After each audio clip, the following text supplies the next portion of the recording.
soovitan kõigil bussiga sõita. Eesti vahel ka, isegi koolis, kui ma käisin loengut pidamas aega, et ma sõitsin ka bussiga Haapsallu näiteks, et mulle väga meeldib. Tere tulemast karjäärikäänakutesse. Mina olen Kristjan ja räägin inimestega, kelle karjääritee on täis huvitavaid käänakuid ja bussisõite.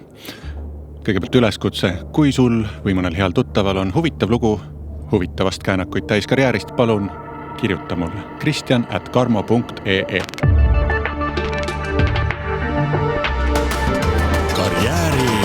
Käänakud. Ja täna on minuga siin laua taga Rasmus. Tere! Tervist! Räägi, mida sa praegu tööalaselt teed?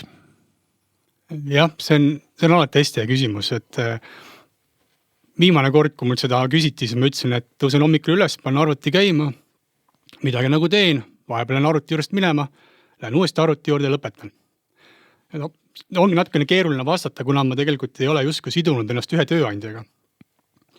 Et põhitöökohas tegelen liiklusteemadega, mul on selline võimas, ütleme, ametinimetus isegi, et õppevahendite tippspetsialist.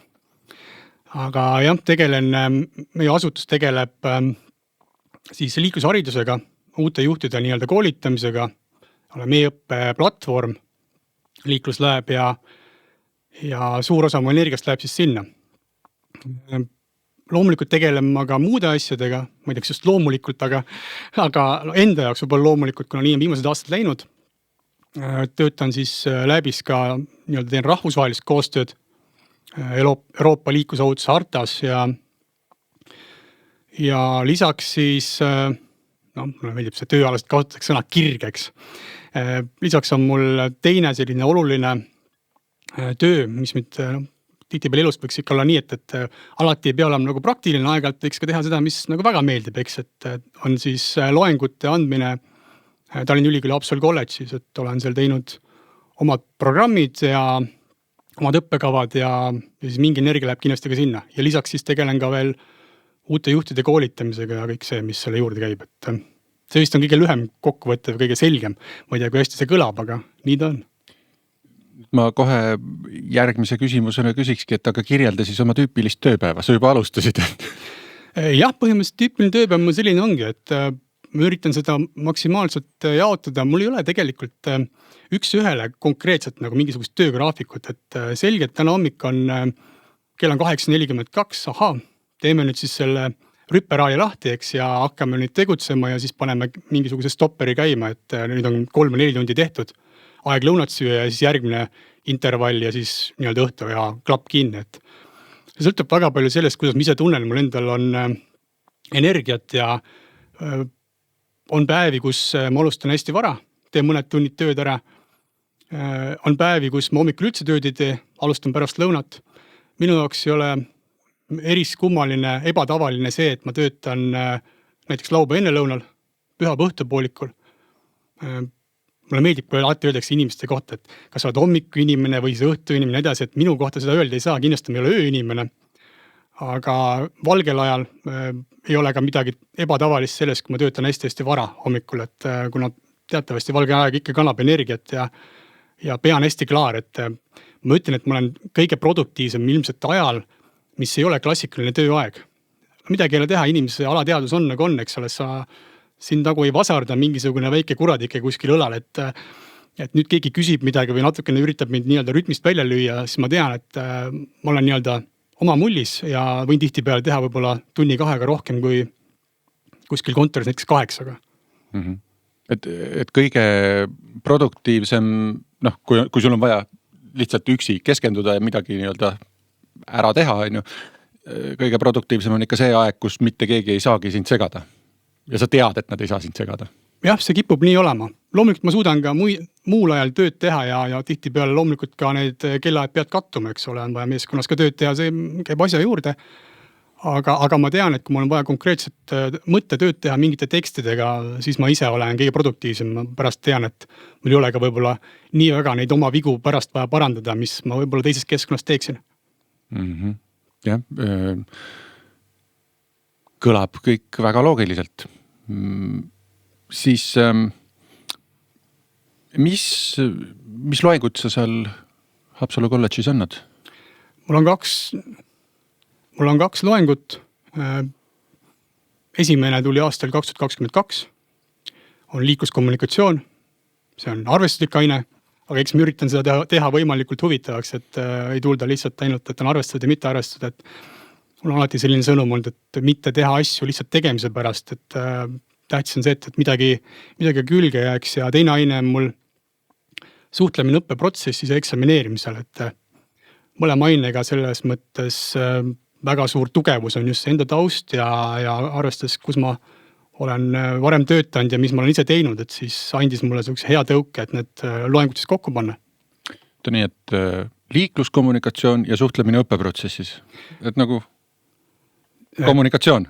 Kommunikatsioon, et teine aine on veel pikem, et on suhteline õppeprotsessis ja eksamineerimisel, et veel pikem. Aga õpetad siis keda?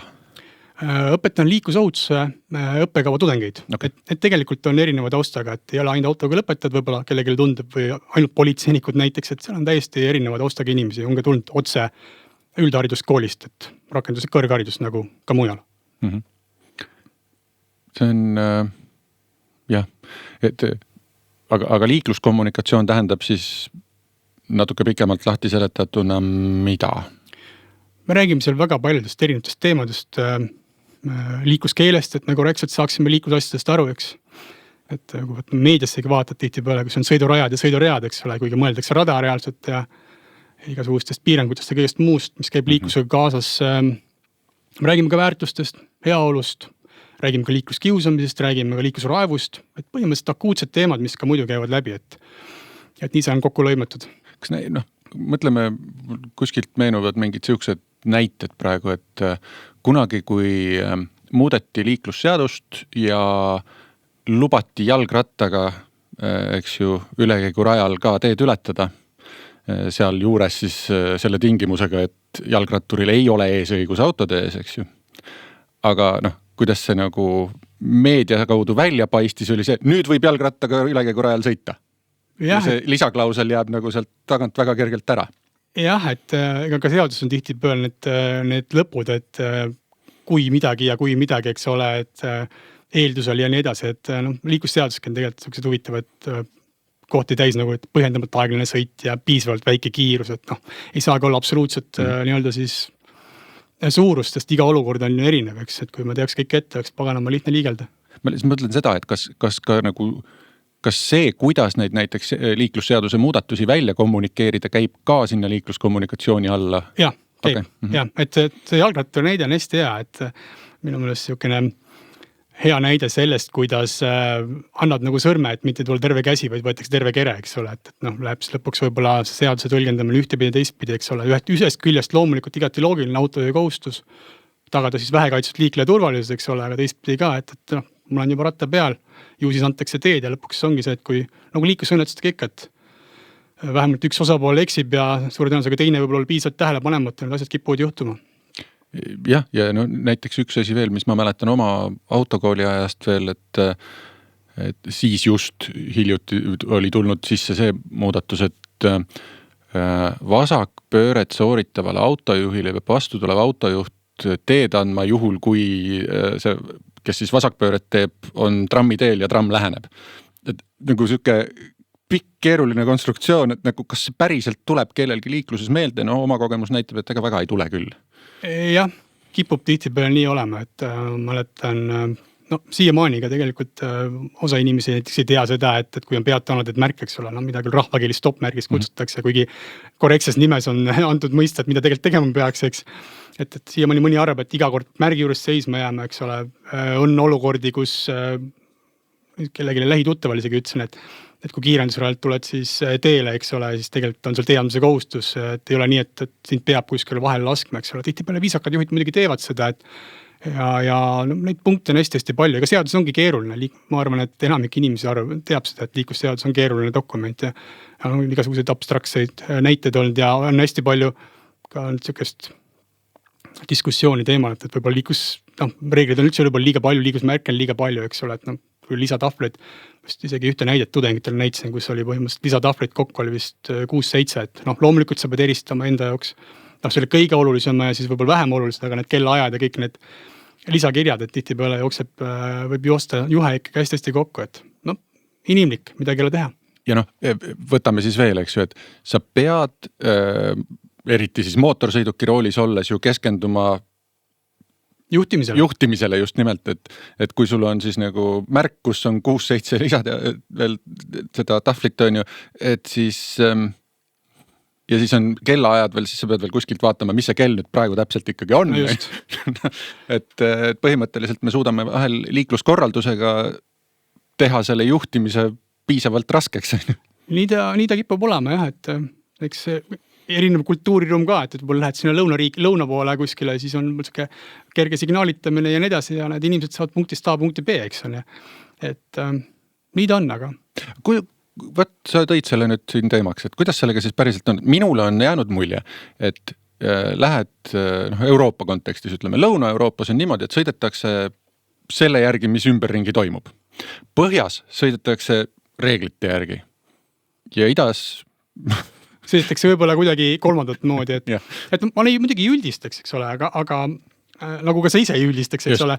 Et jah, see võib-olla see lõunaosariik ja sellegi, osariik võib-olla kõra hästi, aga ütleme siis Lõuna-Euroopas on see liiklemine natuke võib-olla teistmoodi. Aga samas, kui ma võtan näiteid võib-olla sealt Prantsusmaalt ja Kreekast ja nii edasi, et tihtipeale, kus vaatad näiteks need sõidukid, eks ole, need on nagu nii kitsatesse kohtades on ära pargitud, eks ole, igast nurgast on natukene ära rihitud, et see võib-olla ei tundugi nende jaoks nii traagiline, eks ole, et ma arvan, siin kultuuris võib-olla see päris nii üks ühel ei ole, et kui auto on natuke rihitud, siis on kohe lähed ja teed kaskojuhtumi ja absoluutselt lased ära poleerida. On ju. Just, kas või 2 korda. Ja. Aga just ma tahtsingi selle küsimusega jõuda võib-olla sinna, et kus siis Eesti nagu selles kontekstis on, kas pigem põhjas, lõunas või idas või on meil siin veel täiesti midagi mingi omamoodi kultuur? Ma arvan, me võib-olla olemegi seal kuskil vahepeal. Et, ma arvan, liiklusharidus on meil kindlasti heal tasemel ja alati võib öelda, et võrreldes 90-tega meil kõik jube hästi, eks ole, aga samas kui võtame mingid aastate lõiked, siis võib öelda, et võib-olla võiks natuke paremini olla, et kindlasti me liigume õiges suunas, ma arvan tervikuna, kui võtame nagu selle kogu aja kokku, mis võtta aastast 91, et saab paremini, aga on nagu on. Sa mainisid õiges suunas liikumist. Ma oma selleks ajaks, kui see osa välja tuleb juba endises töökohas, nägin pidevalt aknast välja vaadates seda, et ühesuunaline tänav ei huvita väga paljusid liiklejaid. Kuidas sellega olema peaks? Liigelda võiks ühes suunas, eks ole. Kui on. Jah, ega meil tihtipeale on ka liiklus, kus on mõlemas suunas, eks ole. On ühel pool sõidukit väga täis paritud ja teine suund põhimõtteliselt hoiab siis kinni seda, et tuleb liigelda nagu liigelda, et samamoodi paljud vist ei tea ka seda, et kui on ühesuunaline tee ja sealt on vaja vasak pööret teha, et siis tuleks minna ka pärissuunal nii-öelda vasaka ääre, eks, et jah, on nagu on, et tekitab olukordi. Tekitab olukordi, jah. Siis räägime kaugtööst. Räägime. Lemmikteema, eks ju. Kui ma vaatan sinu LinkedIni profiili, siis üsna palju on seal kaugtöö teemalisi postitusi. On. Kaugtöö jah, ma arvan, ma ütleks, et nagu käib minuga kaasas, et umbes nagu mingi minu patenteeritud mingisugune tööviis, eks. Jah, aga kaugtöö minu jaoks on hästi oluline.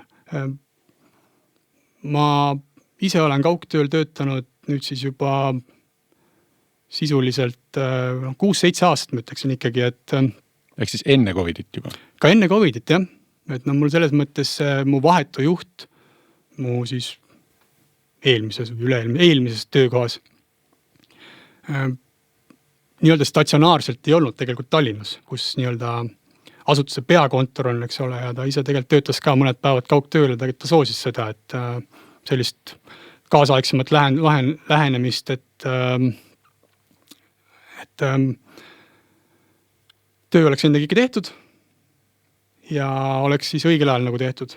Mis vahendite või mis kellaaega, see on selline irrelevantne teema natukene, et ei olnud oluline see, et kas sa suutsid kell 8 või 9 konkreetse tooli peal istuda ja kell 4 või 5 sealt konkreetselt toolid siis ära minna, eks. Kuigi jah, see ei olnud 100% kaugtöö siis, mis nii-öelda siis enne Covidit oli selline hübriid, aga valikuline hübriid, ma ütleks, et see on nagu sundhübriid, et nüüd tööandja konkreetselt oleks öelnud, et 4 päeva ja konkreetselt nendel päevadel pead kohal olema ja 1 päev siis nädalas vastavalt sellele, no mis siis sobis võib-olla ülejäänud osakonnale ja nii edasi. Pärast Covidit on põhimõtteliselt 100% olnud, jah. Okei, loomulikult ma loengut teen koha peal, eks ole, aga muus osas aastas vist on 3 või 4 päeva reaalselt, kus ma käin kuskil kabinetis ja see kabinetis käimine ei tähenda, et ma käiksin seal hommikul 8-st 5-ni, et ma lähengi vastavalt sellele, kui on tööalaselt midagi vaja, muus tööandja, noh siis üks nendest tööandjast mõlemat, et on hästi paindlikud ja tegelikult nii see asi nagu toimib, et ma tean väga hästi, et ma kogu oma eelmisest tööpraktikast, et see töövorm sobib mulle kõige paremini. Ja võt, siin on üks hea point, mille sa just välja tõid, on ju, et sobib sulle kõige paremini. See ei pruugi kõigile kõige paremini alati sobida, eks ju? Absoluutselt, ma olen ka 100% kindel selles, et on inimesel, kelle kaugtöö absoluutselt ei sobigi. Ükskõik, mis variant on ja kindlasti väga keeruline on ja ma tegelikult ju ei välista ka seda, et mingi hetk ma võib-olla tunnen, et ma tahaksin ka kontoris käia mingi osa tööajast. Et see ei ole nagu välistatud. Tänasel päeval lihtsalt ilma kaugtööta ma ei näeks, et ma töötaksin kuidagi nagu sisse juurdunud ja ma tunnen, et ma olen füüsiliselt paremas konditsioonis, vaimselt paremas konditsioonis ja tunnengi ennast produktiivsena, et mul ei ole otse, et mida ma kontori töö juures nüüd meeletult igatsen, seda mul kindlasti ei ole. Aga kui sa ütled, et see mingi 2-3-4 päeva aastas ikkagi käid kontoris koha peal, mis on need asjad, mida on parem teha kontoris koha peal? Või miks sa seal koha peal käid?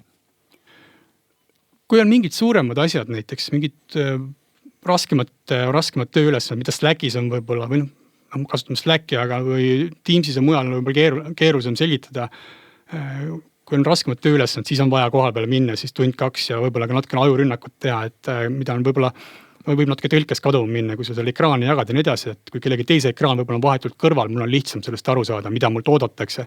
Mitte see, et ma hakkan pärast 15 korda üle küsima, et kuule, kas see koht, kus ma pidin tegema, oli too koht, kus tuli teha.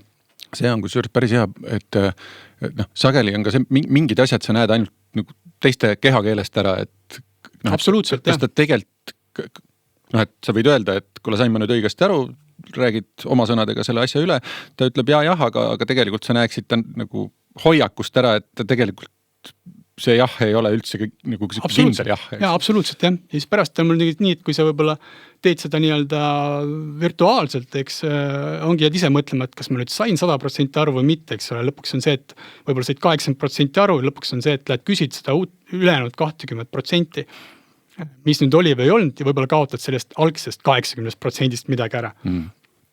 Jah, ma mäletan, mul oli kunagi ühe Soome tiimiga oli niimoodi, et meil mingid kord nädalas sellised koosolekud, kus me vaatasime kaugele me mingit asjadega jõudnud oleme ja soomlastega oli küll konkreetselt niimoodi, et ma küsin, et kas kellelgi on mingeid küsimusi või kommentaare, et need 4 päevad, kus ma olin koha peal, ma sain kohe aru, kui kellelgi on midagi kripeldab, et ta istub kuidagi niimoodi.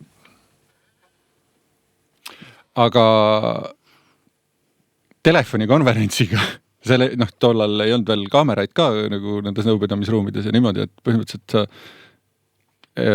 vaikusest on väga raske ära tunda, kas see on nüüd selline vaikus, et mul on midagi öelda või selline vaikus, et kõik on selge. Ja nii ta kipub olema, jah. See on nagu töökohal olemine, et kas sa oled kohal või sa oled kohal, eks. Ja. Et nii on. Siis, kaugtöö juurde kuulub ka siis enesedistsipliin, eks ju? Ja see on tegelikult oskus, mis paljudel ei kipugi üldse tulla. Et üks see nii-öelda nõrkuse koht, mida kiputakse välja tooma alas stiilis, et ma ei suuda siis nagu töö ja eraelu lahus hoida, et kui mul on kuskil kontor või kabinet, eks ole, endal kodus tehtud, et ma olen nagu justkui selle tööga kinni, eks. Mul on kuidagi moodi selle aja planeerimisega alati olnud suhteliselt hea suhe, ütleme siis nii. Et kunagi, kui ma läksin ka magistriõppesse, siis võib-olla tundus ka, et paljud rääkisid seda juttu, et ma ei jõua mitut asja korraga teha ja nii edasi, eks ole, aga reaalselt tegelikult inimesel on 24 tundi ööpäevas ja nii uskumatu, kui see pole, teed ka 7 päeva nädalas ja me ei hakka veel sellist uskumatu asja ütlema, et ka 12 kuud aastas on ju. Et kuidagi moodi ma olen suutnud ennast sundida alati mingites blokkides asju tegema, et mitte lohistama ja nii edasi, et ma tean ka seda, et kui ma olin kabinetis tihtipeale, see mõistus sai nagu otsa kuskil lõuna ajaks, ma väsisin ära sellest sisemisest mürast ja pea jäi paksuks, eks ole, et mul näiteks, mis puudutab kaugtööd ja ka siis kontoris töötamist, et ma ei ole kunagi olnud väga selline usin hommikune sööja näiteks. Et mul ongi vaja mingisugust aega kuni 2 tundi tihtipeale, et saaksin kogukama toidu süüa. Ma peaksin kell 8 kabinetti minema, see tähendaks minu jaoks automaatselt umbes seda, et ma nüüd tõusen kuskil 4:30 üles, et minna kontorisse, et ülejäänud päev siis nagu toimiks. Et mul on õnneks olnud ka tööandjad, kes saavad aru, et kui suur nagu mu võimekus on, et tihtipeale selle mingite tööblokkidega ma võin teha siis 3-4 tunniga, võib-olla rohkem määraga, mõni teeb 8 tunniga. Et see tundide lugemine kui selline, ma töötan alati oma tunnid ära, võib-olla töötangi mõne jaoks isegi nagu justkui pooleteist koormusega, aga ma suudan alati selle aja nagu terve nädala peale kenasti ära nii-öelda ajatada, et need tunnid nagu ära teha, et mul ei ole sellist momenti, et ma nüüd justkui nagu viilin töölt ja nii edasi. Jah, ma kindlasti käin lõunapausi ajal, käin õues ja nii edasi, aga samas kontoris käib ka inimene, eks ole, lõunapausi ajal õues. Kontoris käib ka inimene, räägib kohvinurgas juttu, eks ole. Kontoris võib-olla käib inimene terve 8 tunni jooksul võib-olla kuni tund aeg kulutab suitsetamisel näiteks. Ma ei saa ju seda välistada, eks. Et mul ei ole nagu sellega probleemi olnud, aga jällegi ma olen väga kindel, et paljudel inimestel on see väga keeruline. Ühtlasi kontorites on sageli ka isegi WC-d olemas. Ja, see on täitsa uskumatu, jah. Et ka see on ju täiesti tööandja aja raiskamine. Kui absoluutselt, jah. Absoluutselt. See tegelikult see enesedistsipliin töötab ju 2 pidi, eks ju, et ühelt poolt on see, et sa teed töö ära, aga teiselt poolt on see, et sa ei lase nagu tööl endast ka üle sõita. Jah, ta ongi tegelikult niimoodi. Aga kuna ma olen tegelikult hästi palju arvutus, teen siis vastavalt kas siis koolitöid või olen siis seotud oma nii-öelda põhitööandjaga, aga ma olen arvutus ka muidu, et mind huvitab väga palju, mis ümbritsevas maailmas toimub ja kui tihtipeale vaatan jalgpalli ülekanded seal ja nii edasi, et ma olen sellega nagu seotud, et seepärast ongi nagu see töö paljude muude asjadega justkui lõimitud, et ma ei võta seda justkui mingisuguse konkreetse nagu nurgana, ma olen siin kindlalt nagu raamis, kindlalt nagu vangis sellega. Et kui keegi küsiks seda, et mul on nagu kodus või kontoris töötada, et kas ma nagu saangi sellest mingisugusest tööritmist üldse välja, et ma nagu ei võta seda selliselt nagu nii traagiliselt, teistpidi võiksin ju vastu küsida, et vastasel juhul, kui ma käiksin kontoris, ma ju mõtleksin, et mul on siis nagu tööelu ja siis mul on nagu muu elu. Aga ma pigem võtan seda selle kontekstis, et töö on selle tervikelu mingisugune osa. Ja võt see on veel oma ette siuke suur ja põnev teema, et nii-öelda töö ja eraelu lahusus või tasakaal, kumb siis, eks ju. Et kas me päriselt suudame kõiki oma rolle eristada, arvestades, et nad istuvad meie ajus ikkagi kõik sees. No, absoluutselt, jah. Ja see ongi keeruline ja kindlasti, kaugtöö mulle täielikult sobib. Läks loomulikult rohkem nii-öelda siis täielikult kaugtöö poole alati siis COVIDist, aga loomulikult ma saan ka aru inimestest, kelle jaoks kaugtöö ei sobi. Ongi seal enesedistsipliini küsimus, jälle see töö ja puhka ja siis see piiri hoidmine, et ongi see võib-olla hea see raam just, et ma olen konkreetselt kuskil kontorisse, minu tööaeg ja nii edasi, et ei ole universaalset. On inimesi, kelle sobib variant, et on 2 päeva kontoris, kellel 4 päeva kontoris, kellel mingil konkreetsel kellaajal kontoris ja nii edasi, et või siis see, et töötan konkreetsel päeval enne lõunat või pärast lõunat, võib-olla hoopis selline natuke jaotamise moment, et ma arvan, seal tööandjatel niikuinii on see keeruline tulla justkui igaühele vastu, aga samas jällegi, mis on tööandja kõige suurem väärtus, on tema töötaja. Lisame veel keerukust. Inimesed võivad ajas ka areneda. Uskumatu, eks. Et ma mäletan, mina mingisugune 20 aastat tagasi mul ei olnud seda enesedistsipliini, et kaugtööd teha. Täna ma teen seda väga vabalt, ja kuidagi magistriõppe ajal meil olid hästi palju oli grupitöö ülesandeid, kus me siis meie grupp konkreetselt töötas alati kaugelt kõige paremini. Jah, me tulime kokku ka vahel, aga see kujunes selliseks pitsa söömiseks ja lõõpimiseks. Ja siis see päev oli läinud ja siis me läksime kõik koju ja tegime töö ära. Et ütleme, et pitsa oli söödud, aga see, mis paberil või kuskil arvutis on, et see jäi tagaplaanile. See jäi tagaplaanile, aga samas jällegi need koos oldud päevad aitasid sellepärast, et me saime teineteisest paremini aru tänu sellele. Et jälle kommunikatsiooni juurde jõuame tagasi. Et selleks, et sa saaksid inimesega tõhusamalt suhelda, sa pead teda tundma õppima. Kuskilt tuleb see aeg võtta, eks ju. Jah, nii ta on. Et kuidas ühisüritustega on? See on nagu huvitav teema. Kindlasti nagu kõik tööalased teemad on huvitavad teemad, aga kui ma töötasin kontoris, siis ühise üritused ei olnud minu jaoks, ma ütlen nagu minu tassike teed päris, aga ma olin kontoris töötamist väsinud ja ma ei tahtnud nagu ka veel töövälisel ajal tegeleda, ma justkui nagu tunneksin, et ma olen tööl taas. Tänasel päeval, ma töötan 100% kaugtööl, ma olen käinud kõikidel ühisüritustel. Aga jah, jällegi, võib-olla kui tulevikus midagi muutub, võib-olla ka kontoris töötamisel käiksin seal, et eks ühisüritused on kindlasti kirglik teema, sest on inimesed, kelle jaoks on need hästi-hästi olulised, on inimesed, kelle jaoks on nad võib-olla tagaplaanil, et miks ma nagu justkui peaksin veel nagu tööandjale midagi kinkima, eks ole, kuigi samas see peaks justkui olema mingisugune justkui hüve, eks, et mis motiveerib ja toob nii-öelda meeskonda kokku ja muul moel võib-olla ka toetab, aga jällegi see on hästi individuaalne, et mulle tegelikult meeldib väga ka ühisüritustel, mis meil oma väikses meeskonnas on, aga varem samas oli tal mul seal võib-olla nimekirjas selline, et peaks keerama A4 paberi teistpidi ja vaatama, kas ta seal üldse kuskil olemas on. Jälle hästi individuaalne. Lähme ajast tagasi. Mulle meeldib ajast tagasi minna täiega. Kust sa alustasid? Oma tööelu. Oma tööelu. Ja muidu, et kui mitte tööelu alustada, et ilmselt kuskil sünnitusmajas, eks. Esimene töökoht, millest ma raha sain, oli aastal 96. Tagantjärele mõtte, et see oli ikka tõesti ammu, 29 aastat, järgmine aasta on 30 aastat, eks. Juubel. Jah, juubel, täpselt juubel on tulemas, et me käisime oma vanema vennaga Karjas. Ja tuli kohe meelde see Eesti kultusfilm Mehed ei nuta, kus Lauteri karakter iga taheseks käis igal pool ja ütles, et kodanliku korral pidi karjapoisina töötama. Et selle kõrval mul tuli just meelde, et me teenisime tolle aja mõistes selles karjas käimisest täitsa hästi. Me saime selle öö eest 230 krooni, mis oli lastena vist päris okei summa oli. Ma tean, et me 6 korra eest saime sellest mingi väikse maki osta, mis maksis 180 krooni siis.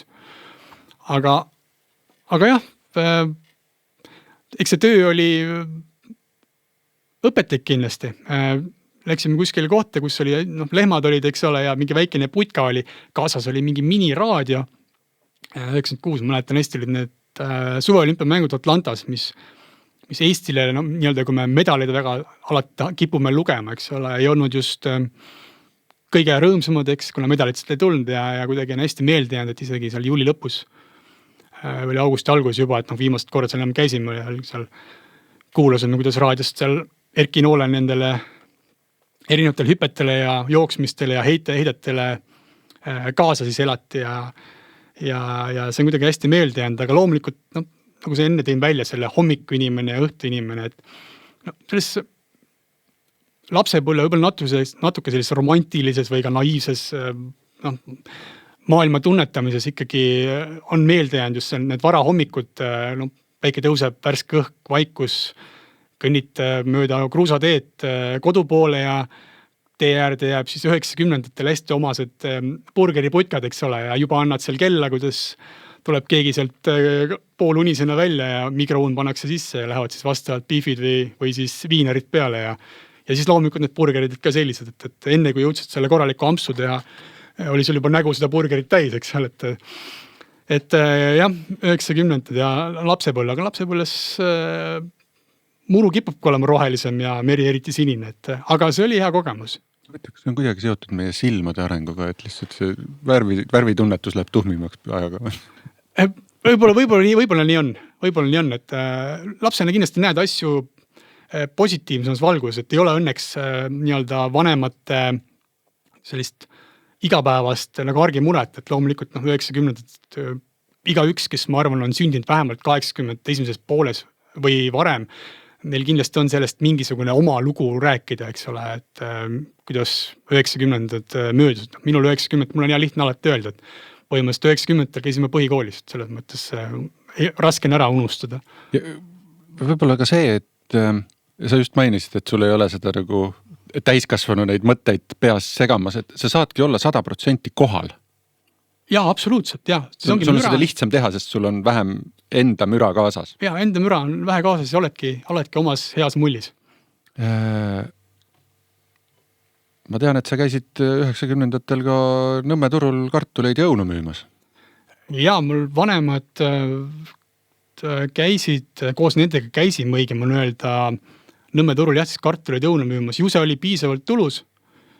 Mäletan siiamaani, need kartulivagusid, neil olid hommikul käisid need kartuleid korjamas, eks ole, tol ajal suhteliselt tavaline, et enam-vähem terve suguvõsa on kohal, kus korjatakse järjest kõikide kartulid ära, nädalavahetused olid enam-vähem sellega lukus ja siis kartulivaod olid, kui udun ilm oli, siis nagu lõppu ei näinud, et see oli siuke tunne, et see töö saa kunagi otsa, et nagu see 90-tega see lapsepõlvega ikka mõeldakse neid, et oi, kui sa elasid 90-ndal, et oi, sul kindlasti on meelde jäänud need heinateod ja kõik muud, eks ole, kuskil lakas olid ja pärast tundsid, kus kõik kohad, mis vähegi sul kere juures on, torkisid nii, et vähe ei ole. Aga mis puutub seda kartuli ja õunte värki, et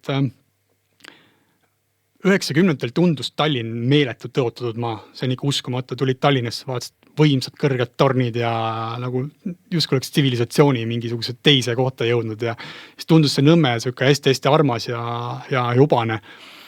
Aga just teenis sellega hästi ja loomulikult jälle sama burgeri mälestus, et burgeriputka, mis on Märjamaalt edasi, kui teiselt poolt võtta, eks ole, kuskil 6-7 kilomeetrit seal Vaimõisa kandis on siiamaani, eks ole, on seal olemas ja samamoodi kõik tuttavad, kes seal on kunagi mingisugust burgerit võtnud, teavad väga hästi, kus on ääreni täis ja täpselt sama, et enne kui jõudsid ampsu teha, oli sul terve nägu oli seda täis, et salpakad ei olnud kunagi piisavalt palju, ütleme nii. jah. Ja lisaks siis veel ka põllu peal rohimine ja siuksed tööd ka, et põhimõtteliselt siuksed nagu maatööd. Õiged maatööd, päris tööd. Nagu päris tööd, jah. Et nendega, ütleme, et teenis piisavalt mingid taskuraad, kui muud poolend ostsid poest kasvu selle pooleliitrise jäätise või mingi pooleliitrise Coca-Cola, et kuidagi moodi aega sisustada. Ega aeg oli natuke teine, et ei olnud see, et läksid teleka ette ja vaatasid enda erinevaid taevakanaleid, mida võib-olla mõnel ei olnudki, või siis see, et kui ikkagi õhtul seriaale nägemata, et ei olnud nii, et panid järelvaatamisele ja nii edasi, et kellaajani, et kui ikka metsiku roosi jaoks õigel ajal kohale jõudnud, siis rong oli läinud. Siis ei teagi, mis... Kas tuli uus mees või oli eelmine ja nii edasi. Ja mida Ricardo ütles, eks ju. Ja kas üldse ütles. Ja kas üldse ütles. Hüppame haridusteemadesse. Ja, minu teemad vist võiks öelda. Su põhiharidus ja keskharidus tulid sul kus? Pärnumaalt. Õigemini põhiharidus tuli Pärnumaalt Arest ja gümnaasiumharidus tuli siis Pärnu linnast Sütevaka humanitaargümnaasiumist, et põhikool oli Are põhikool, et tihtipeale haridusega ikkagi võetakse alates nii-öelda siis gümnaasiumist ja siis kui on rakendus ja kõik muud astmed, eks, et ma ei saa kindlasti jätta tagaplaanile põhikooli. Seal on üks hästi oluline moment, et loomulikult kõik õpetajad on toredad, aga ma tooksin eraldi esile oma vene keele õpetaja Urve Hallikmaa, kindlasti tervituse talle, et meil koolis algas vene keel 3. klassis, ma arvan, see oli üks viimased klassi, et inglise keel algas alles 6. Ma läksin 91 kooli ja ma sain tegelikult Are koolist väga kõva vene keele baasi. mis tegelikult on siiamaani, tänu sellele ma oskan ka väga palju, saan väga hästi tekstidest aru, eks ole, no loomulikult abi on ka vaja, aga võin ka venekeelseid filme siiamaani vaadata, et tõesti suurepärane õpetaja, et on hästi nagu meelde jäänud ja tegelikult on aidanud ka pärast mind hilisemas karjääris, et vene keele oskus. Mis see oli, mis ta suurepäraseks õpetajaks tegi? Ta oli heas mõttes nõudlik. Ta oli pedantne, aga ta oli heas mõttes nõudlik. Ma ütlen ausalt, mul vene keel ei olnud 5 koolis. Gümnaasiumis oli 5, põhjus oli väga lihtne. Sest baas oli niivõrd tugev ja läksin gümnaasiumisse, siis tegelikult ma sain sealt, ma ütlen päris läbi lohistada vene keeles, aga põhikooli tase oli lihtsalt niivõrd tugev. See kõlab nagu hästi nagu noateral balansseerimine, et olla nõudlik, aga mitte tekitada trotsi selle õpetatava teema vastu. Just ja sundis ennast rohkem pingutama. Ja suutis ka selle aine teha võimalikult huvitavaks, minu jaoks vähemalt huvitavaks. Teatavasti huvitav on selline tore sõna, eks ole, mis ühe jaoks on huvitav, teise jaoks väga igav, eks, või täpselt trotsi tegev, aga kuidagi moodi sundis pingutama ja lõpuks ma teadsin, et vene keelest on kasu. Juba siis ma mäletan väga hästi, käisid juba need jutud, et mis sellest vene keelest ikka saab, et varsti on kõik terve maailm ainult inglise keeles ja nii edasi, aga oleme aastas 2025 ja vene keelest on endiselt väga palju kasu. Meie ühiskonnas ma kahtlustan, et veel pikaks. Täitsa võimalik, jah. Iga keel on ju väärtus. Absoluutselt. Laiendab silmaringi, saad lugeda raamatuid, artikleid, mida iganes originaalkeeles. Absoluutselt, ja liiklus samamoodi aitab, eks ole. Ja põhikool lõppes 99. Ma koolis meeldinud alati käia tegelikult uusi teadmisi saada ja oli ikkagi teatav selline rõõm ja omamoodi romantikaga see, et saad 1. septembril nüüd uued materjalid ja paned neile uued kaaned peale, et see tundus nagu selline uus ja huvitav, et suved tihti peale oligi seotud sellest, et kui ilus meil ilm on, eks, ja siis tundus isegi see 3 kuud tihti peale väga pikk justkui see vaheaeg ja siis said nagu kooli võib-olla mõne inimesega kokku, keda polnud tükk aega näinud, et loomulikult pakkus rõõmu. Muidugi meil tundub suvi pikk, sellepärast, et valge on. Ja absoluutselt, jah. Siis ta tundub kuidagi pikk, jah. Talvel jõuad napilt üles ärgata, kui juba läheb jälle pimedaks. Ja, ei jõua seda rõõmsat pimedat aega ära kiita, eks. Siis gümnaasiumis sul on ka üks õpetaja esile tõsta, eks ju?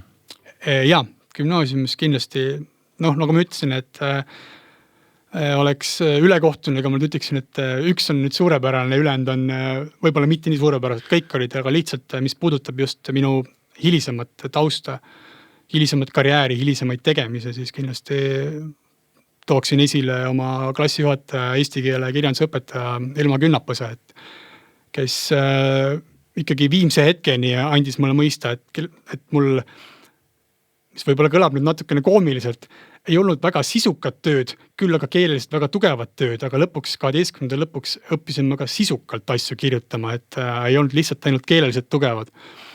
Et lõpuks tõi ka hea lõpukirjand hinde. Aga ma pean välja tooma, et selle momendi, mis puudutab gümnaasiumi, et inimestel ikka jäävad meelde sellised esimesed koolipäevad, eks. Et kui ma läksin 10. klassi, siis ma esimene küsimus, mis mul küsiti sealt pikk trepp üleval, kui ma olin suhteliselt lühike tol ajal, ma arvan mingi 1,55 ja 60 vahel, eks ole, see trepp tundus ka nagu nii pikk, nagu läheks kuskile kõrgustesse ja siis küsiti mu käest, et kas te lähete 5. klassi. Kuna ma olin meil nii lühike ja mul vanust oli ka 14 ja siis kuidagi moodi hiljem nagu saatnud, et see kõlas natukene naljakat ja võib-olla olekski 5. klassi sobinud, aga ma ütlesin, et ei, ma seekord tulin ikkagi 10. 5-10.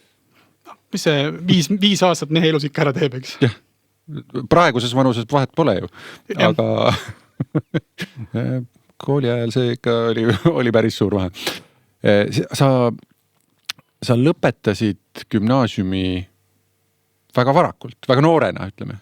Jah, 2002 ei olnud veel täisealine, jah, ma olin 17, aga siis Eesti riik saatis oma teatava kutse, et tuleb näidata, et patriotism ei ole ainult paberil, vaid ka kohal oleks selle jaoks on vajalik mõneks heaks kuuks.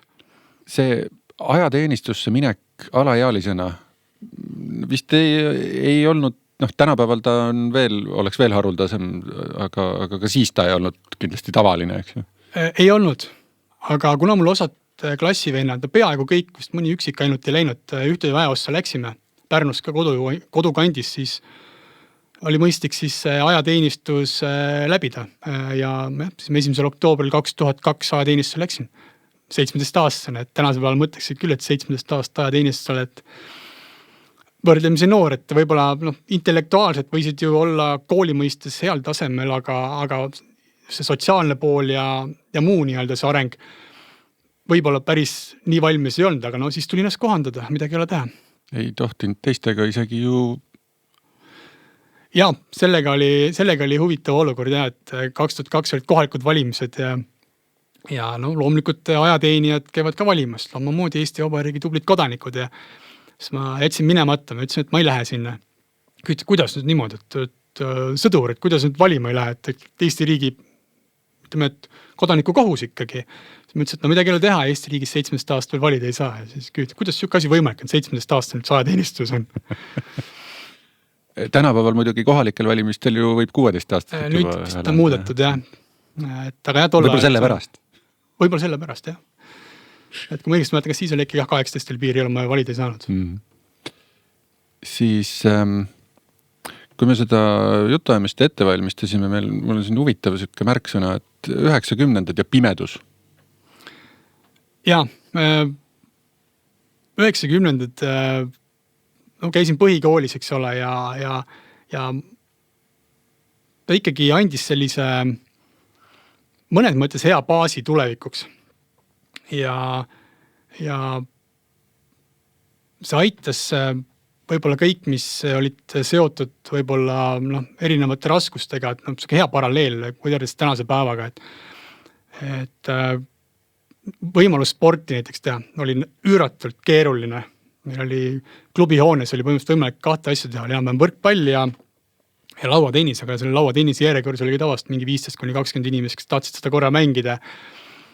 Ja trenni tegemist täna tundub nagu nii iseenesest mõistetav, oli paljude jaoks nagu tõotatud maa, et justkui nagu jõukatel inimeste võimalik ja need kõik need erinevad raskused, mis paljudel tegelikult 90-ndate kaasas käivad, asjad, millest nagu unistati, et kunagi telekas hästi näitas seda veresarja, eks ole, kus on Andrus Vaarik mängib seal mingisugust, natukene jõukamat tegelast ja siis jõukust tähendas seda, et laua ääres oli topsi jogurt, mida tänasel päeval ma ei hakka veel rääkima maisi elvestest, eks ole, ja kannu kohvist on ju, mis tänasel päeval on väga iseenesest mõistetavad ja kuidagi moodi on nagu jäänud 90-ndal väga meelde see pimedusega just, see tänavad olid pimedad, see teadmatus, mis hakkab tulevikus nagu saama ja ma ütlen ausalt, kui neljapäeva õhtud oli, kui näitas vist toona, ma ei tea, see oli VVTV või juba oli TV3 mingi hetk, nad seal kanalid muutusid, eks oli, ja RTV oli veel mingi aeg meil kanal ja toodi siis need Exceli tabelis toodi välja, et missugused kuriteod asjad on nagu juhtunud, et siis tundus nagu päris jube maa olevat, eks ole, kus me nagu reaalselt eksisteerime, aga kuidagi moodi on nagu õpetanud pärast aru saama, et kui vähe võib-olla tegelikult inimestel on vaja õnneks, et asjad hästi nagu toimima hakkaks, eks. Et pärast taks, et ajateenistus on hea nagu paralleel, et kui oled ajateenistus, siis tundub, et jube kihvt, kõik on tehtud, käisin koolis ära, gümnaasium on tehtud aga siis tunned nagu rõõmu sellistest asjadest, et saaksid metsast minna kasarmusse, eks ole, saaksid pesta. Asi, mis muidu on iseenesest mõistetav, et saaksid süüa, ma ei tea, mõne magusa halva ära selle mingisuguse kuhitoidu asemel nii edasi. Et jah, elus sellised keerulisemad hetked võib-olla mitte kõik nii hästi toimiv võib pärast elus kasulikuks ootuda. Ehk siis selleks, et hinnata head, on vaja ka raskusi kogeda muidu. Natukene keerulisemad, jah. Ma arvan, et see nii tegelikult on. Mitte, et ma nüüd ütleksin, et seda peab ilmtingimata tegema, eks ole, aga kindlasti tal mingisugune õpetlik moment on. Et selline hea ütlus on, et mis ei tapa ja teeb justkui tugev, eks ole, et kuidas võtta, eks ole. Või tapab aeglasemalt. Tead, et mis mõttes, et lõppkokkuvõttes jah, kui sul on võib-olla elus väga halvasti läinud, eks ole, siis paraku käib see nii-öelda sinuga hiljem kaasas, eks, ja võib hilisemalt nii-öelda enesekindlust ja kõike muud ka varjutada. Igatahes millalgi pärast ajateenistust läksid sa politseikooli? Läksin politseikooli, jah, mingi hetk. Kuidas see juhtus?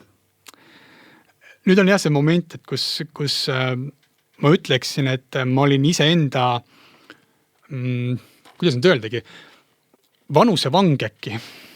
Vanuse ohver võib-olla on veel täpsem sõnastus. Et ma võisin intellektuaalselt olla võib-olla valmis, aga muud oskused, mis oli võib-olla sotsiaalsed oskused ja kõik muud, enesekindlus ja nii edasi, ei olnud võib-olla nii tugevad. Et ma tegelikult kandideerisin mitte sellel aastal, kui ma lõpetasin 2002, vaid hoopis 2003 ülikooli Tartusse eesti keelt ja ainult ühele erialale. Arvestades, et mul olid tegelikult võrdlemisi head eksami tulemused. Tagantele mõtlen, miks ma küll ei võinud kuskile mujale veel kandideerida, kas või Tallinnasse või kuskile mujale, eks. Siis ma seal napilt teen välja. Põhimõtteliselt selline see moment, et mida inimestele kunagi ei soovita, endale ammugi mitte kunagi, et neid mune teatavasti ei tohiks panna ühte sellisesse toredasse korvi, eks ole, et neid võiks olla nagu mitmeid, eks. Või kui paned, siis pane mingi osa sinna ja nii edasi. Ma nii tegin ja tegelikult sain vastu näppe sellega lõppkokkuvõttes. Aga nüüd jõudis selle politsei juurde, tihtipeale noorteil omistatakse seda, et mis sa nagu väiksena tahtsid ja siis tihtipeale poistel ongi, ma tahaks saada politseinikuks ja nii edasi. Minul küll sellist tunnet mitte kunagi ei olnud, et saada politseinikuks. Mul on küll lähisugulased töötanud Päästeametis, mitmed. Ja kuna politseikool on elukohale, toonasele siis elukohale võrdlemisi lähedal, loomulikult käis juures jutt, et riigi leib, eks ole, see on küll peenike, aga kipub olema ka väga pikk, eks. Ja mõtlesin, et miks siis mitte? Võib juba ka proovida, eks ole, lõppkokkuvõttes on töö nagu töö ikka. Ja sain sinna sisse ja 2004 algas siis nii-öelda riigikaitse justkui nagu teise nurga pealt. Et jah, kõigepealt kaitseväes, siis politseikoolis ja põhimõtteliselt siis oligi sealt edasi Sisekaitseakadeemiasse ja politseinikuks. Või politseinikuks juba selle käigus, eks ju. Jah, 2004 läksin kooli, kool lõppes 2006 jaanuar, 2006 veebruar läksin Pärnumaale patrullitööle ja töötasin seal 1,5 aastat enne, kui siis tuli siis auk, et minna Sisekaitseakadeemiasse ja siis nii-öelda lõpetada siis kogu haridus justkui ära, et 2 aastat oli paikus, oli 2 aastat siis Tallinnal Kase tänaval olevas Sisekaitseakadeemias, et siis saada rakenduslik kõrgharidus. Ja selle politseiniku või ütleme patrullpolitseiniku aja jooksul juba algusest peale oli mingeid siukseid sündmusi, kuhu võib-olla muidu ei oleks sattunudki. Ja, et 1,5 aastat küll, eks ole, et 2006-2007, aga selle käiku jäid ju väga paljud erinevad meie riigiga seotud sündmused, eks ole, ma mäletan väga hästi, oli 2. kuul juba oli president Meri Matused oli. Tulime siis maalt Tallinnasse ka siis nii-öelda siis saatma, eks ole, meie presidenti ja ma isegi mäletan seda kohta, kus ma seisin seal märtsi õhtul vist oli kuskil, oli seal Pronksi tänava ja Narva maantee ristis kuskil, kuidagi on hästi nagu meelde jäänud ja 2006 siis tuli esimest korda ka nii-öelda istuv Ameerika Ühendriikide president Tallinnasse, George Bush ja see oli novembris.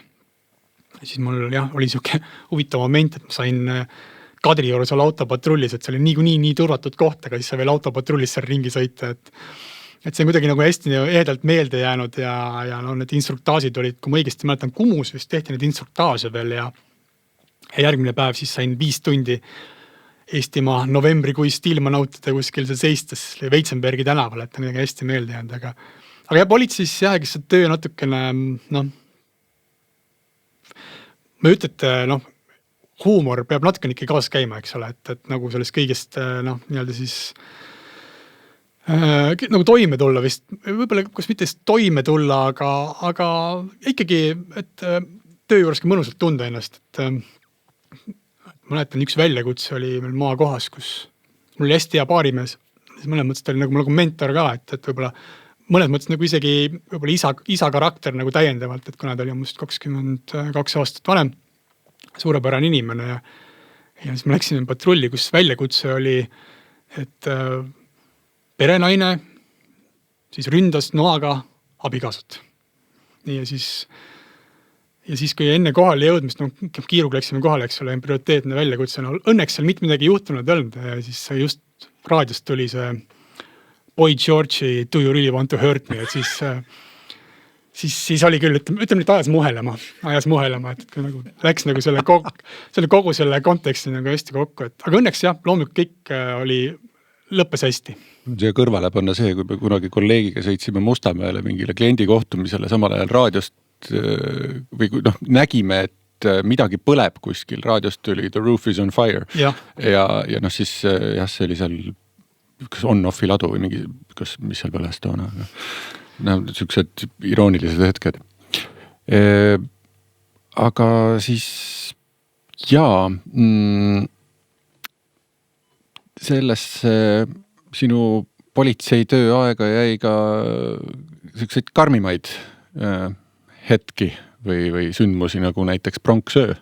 Jah, jäi pronksöö 2007 aprill, nüüd mõtled ka jälle, et 18 aastat tagasi, et see ei tundu nagu nii ammu, aga jah, see vist igavesti meelde, 3 nädalat vist olime Tallinnas. Mäletan nii hästi, see oli ka esimene aasta, kui ma nüüd õigesti mäletan, võin eksida, aga ma pakun, et ma ikkagi ei eksi, oli see esimese hooaja Eesti otsib superstari ka. Ja need samad osalejad, kes finalistid olid, nad olid samas hotellis meiega Tallinkis, ma mäletan, siis oli päris huvitav. Kujutan ette ajakirjanikel pildistada, kus tuleb keegi gitarr on selja, siis on mingid mehed, naised, kes on mingi täisvarustus, kuskil lahingusse justkui läheksid. Et ma mäletan seda esimest tööd siiamaani kuidagi moodi väga hästi, et ma olin Kaarli puiestel, Kaarli kiriku juures siis suunaga Vabadusväljaku poole. Ja selle vaheala, mis seal on, et see Buda allee on. Ja mul oli veel see suvine jope vist isegi seljas. Mul oli mingi kampsunil alla, aga suvine jope. Aprilli lõpp, see ilm vist oli veits mingi 10 kraadi kanti oli, eks ole, aga keegi ju enam ei teadnud, mis nagu saama hakkab ja kui kaua läheb. Lõpuks oligi nagu natukene selline paralleel on sellise Ridley Scotti selle kultusfilmiga Black Hawk Down, kus mindi missioonile justkui pooleks tunniks 45 minutiks ja tuldi järgmine päev, eks ole, varahommikul tagasi. Ja ma mäletan, kui õhtupoole sai mindud sinna ja hommikul mingi hetk, kui see et lahing justkui Tallinnas oleks nüüd läbi saanud ja sai siis hotelli tagasi mindud, et kus oli need inimesi igasugust kivid ja värgid ja sõimamist ja kõik muu, et see käis nagu selle asja juurde.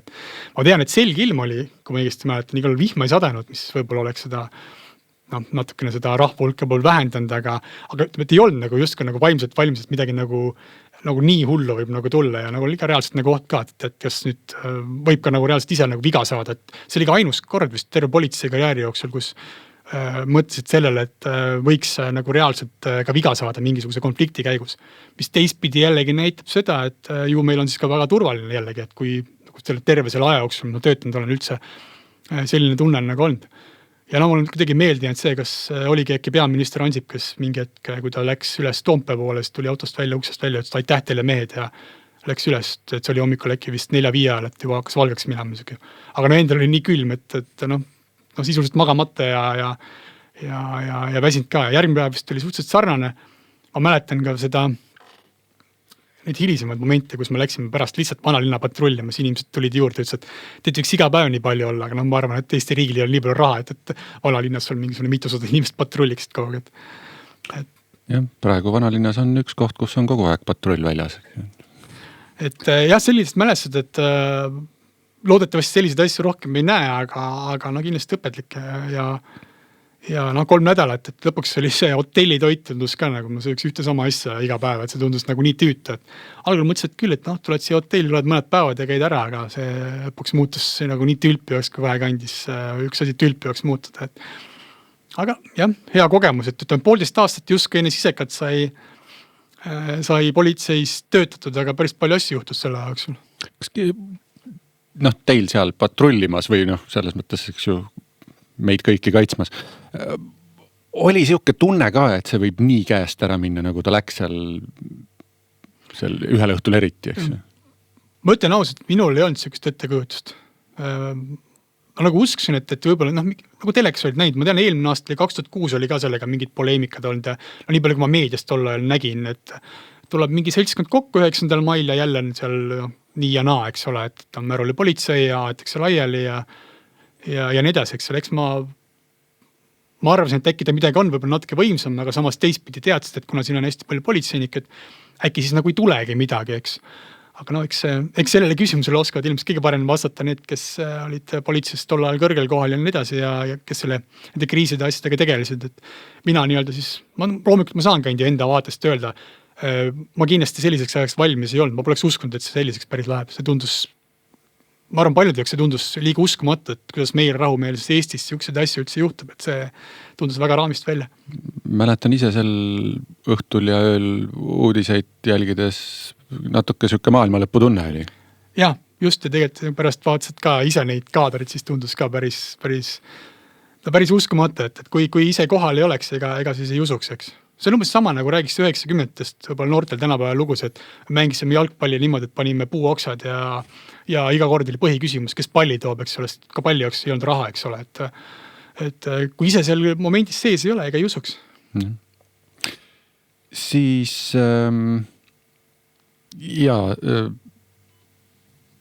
läksid edasi sealt patrullimast siis noorsoopolitseisse, eks?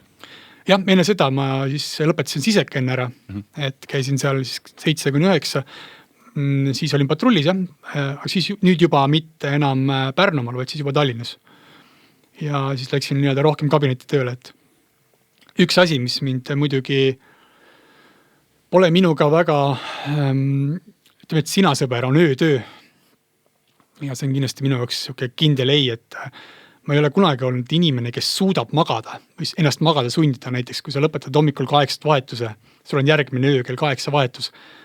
Ma ei suuda kunagi näiteks lennukis ja mujal ka nagu eriti nagu magada ja mõni inimene jääb kohe magama kuskil diivani ja nii edasi, et mul seda ei ole, et kuidagi mõttes sükene võib-olla väike ärevus on kogu miski pärast sees, et äkki ma ei tea, jään siis maha kuskilt ja nii edasi, et ja siis mul oligi sellega tegelikult suhteliselt keeruline harjuda ja siis ma nagu mõtlesin, et läheks noorsoosse ka.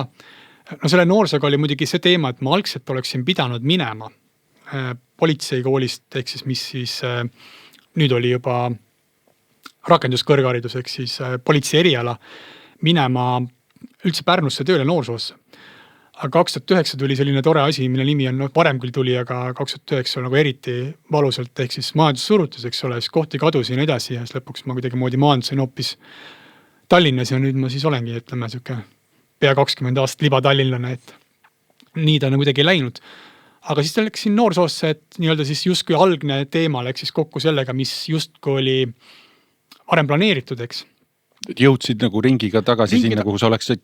Just, et aastane nihe, aga lõppkokkuvõttes tulemus on nagu sama, et ja siis jätkus töö noorsoopolitseis, rohkem kabinetis ja noortega. Rohkem sellist ennetustööd? Rohkem ennetustööd, jah. Ja see tegelikult pani jälle järgmise aluse tulevasteks tegemisteks nii-öelda, et aitas siis erinevate asutustega koostööd teha ja vaadata, mis ka mujal tehakse ja nii edasi. Ja seal siis ma töötasin, hea mõelda, 2010 läksin, 2014 lõpetasin, ehk siis kokku 4 aastat. Ja selle käigus käisid ka Soomes lähetusel? Jaa, ega ma ei olnud varem käinud ühelgi lähetusel. Ja mis veel naljakam oli, ma ei olnud varem ka Soomes käinud. Ja siis oli nagu eriti hea, et käisid lähetusel nagu Soomes. Et mina olengi umbes selline mõnes mõttes, et käi enne nuustakul ära, eks ole, nagu selles sügise filmis on, eks ole. Ja siis lõpuks jõudsin ka Soome, et Soome kolleegid olid nii ägedad, et me sattusime seal mingisugusel üritusele, kus siis oli üheks peaesinejaks oli Metallica, olime seal põhimõtteliselt lava ees, et väga-väga äge nagu kogemus, et ainult kiitus põhjanaabritele, et sellise organiseerimisest ja see oli põhimõtteliselt mõned kuud just enne seda, kui ma lõpuks politseist ka ära läksin. Ja politseist läksid ära selle pärast, et lihtsalt aeg sai täis? Ma arvan, see on kõige ausam vastus. Et ausalt peabki rääkima, eks ole, aga see on kõige ausam vastus. See ring sai täis, ei olnud seda tunnet, et tahaks seda, see oleks umbes nagu sportlase tunne, et ma käin nagu iga aasta teen mingisuguse ringi ära, eks ole, on tiitlivõistlus, siis mõtled, kas ma võtan veel selle ühe õue, võtan veel ühe õue, see oli ka, et kas ma võtaksin veel nüüd selle aja, et ma teeksin seal, siis ma mõtlesin, et nüüd on kõik, et nagu nüüd aitab, et enam ei jõudnud, mõtlesin, et võiks võtta midagi muud, et olid justkui selles samas spiraalis kinni, aga mõtlesin, et äkki suudaks teha midagi teisiti. Ja seal oli muidugi üks oluline aspekt oli veel. 2014 ma olin veel 2014 augustiks veel 29. Ja siis oli vaja tegelikult enne 30. eluaastat liigutada ennast natukene rohkem, sest hiljem võib-olla oleks mul olnud natukene keerulisem teha oma järgmist sammu. Ja see järgmine samm oli? Selline julge samm, võib-olla ootamatu samm, minna siis üksi Austraalias. Ehk siis, et sa olid käinud lõpuks esimest korda Soomes ja nüüd Austraaliasse? Esimest korda ka Austraalias, eks. Et jah, kuna seal oli work and holiday viisaga mingisugune teema, kus oligi 30 oli äkki see vanus, et pärast seda vanust oli kuidagi muidu vist keerulisem sinna saada ka ja otsustasin, et teen selle ära, mul oli Austraalias ka mitu head tuttavat, 2 head tuttavat, kes võtsid mu vastu ja üks hea tuttav, kes siiamaani elab Austraalias, Western Australias Broomis, kes leidis mulle siis ka selle ühe töökoha. Ei olnud väga kaugel Perthist, ehk siis Lääne-Austraalia nii-öelda siis keskujust äkki mingisugune 40 kilomeetrit. Ja siis tegelesin seal erinevate töödega, mis oli seotud puuvilladega. Ehituskonteineris istusin ja magasin seal ja muul ajal siis nautisin seda, mis Austraalia pakub. Et peaaegu nagu tagasi lapsepõlve sükestel maatöödel, aga... Absoluutselt, jaa. Ma olen alati füüsilisse töösse nagu väga positiivselt suhtunud, et selles on nagu teatav romantika ja ta on lõõgastav, et sul tihtipeale nagu pea on tühi ja teiseks sa näed seda tulemust, mis sa kogu aeg nagu teed. Ja sul on hea rütm, sul on ainus mure päevas selles, kas meil nüüd on bensiini päeva lõpuni või mitte. Kas nüüd tõstubki hüdraulika ütleb üles või ta ei ütle üles. Ja kui ütlebki üles, las ta siis ütleb üles. Et see on nagu vabastav, sa lihtsalt teed mingi asja ära, vahepeal sööd ise ka neid puuvilju, eks ole, ja päev saab otsa ja vahepeal vaatad, kus kängurud hüppavad ja nii edasi. Sul oli Austraaliaga seoses ka üks, või Austraalias vist siis, eks ju, üks siuke õpetlik kogemus, kui sul rahakott ära kadus. Jaa, see juhtus kasvõi 3. kuul ja siin oligi, et põhimõtteliselt mul juhiload ja ID-kaart ja kõik muud asjad on siis läinud, et ainsad, mis mul jäid, olid väga olulised asjad. Mobiiltelefon, no riided ilmselgelt olid ka seljas, eks ole, ja neid saab alati uued osta. Olid mobiiltelefon ja pass, millega sai siis reisida koju tagasi, eks ole. Ja tegin siis uue pangakaardi, mis siis ikka ja riided siis alati juurde osta, kui vaja tahtsid, eks ole, riided olid alles ka, aga see jällegi õpetas nagu üht head asja, et kui vähe on tegelikult inimesel vaja, et siin ilmas eksisteerida. Mitud inimesed küsisid, et kas nagu üksindust tunda Austraalias. Mulle Austraaliaga meeldis meeletult üks asi, mida mõni küsis mu käest ka, et kas see on nagu sinu jaoks nagu siiras või mitte. Kui sa nagu läksid kuskile, sa tundsid, et sa oled nagu olemas. Ja nagu tunti sinu üle siis huvi, eks ole, mis sa nagu teed. No see how's it going, eks ole, ja nii edasi. Ja siis küsitigi, et kas see on nüüd siiras, ebasiiras. Ma ütlesin, et mul on täiesti ükstas kõik, kas on siiras või ebasiiras. Mulle tundub see siiras. Mulle sellest piisab juba. Kui ma võib-olla Eestist tulen, siis on tihtipeale võib-olla reaktsioon, et mida ja mis ja nii edasi, eks ole. Aga ma ei tundnud ennast kunagi nagu Austraalias väga lost nii-öelda.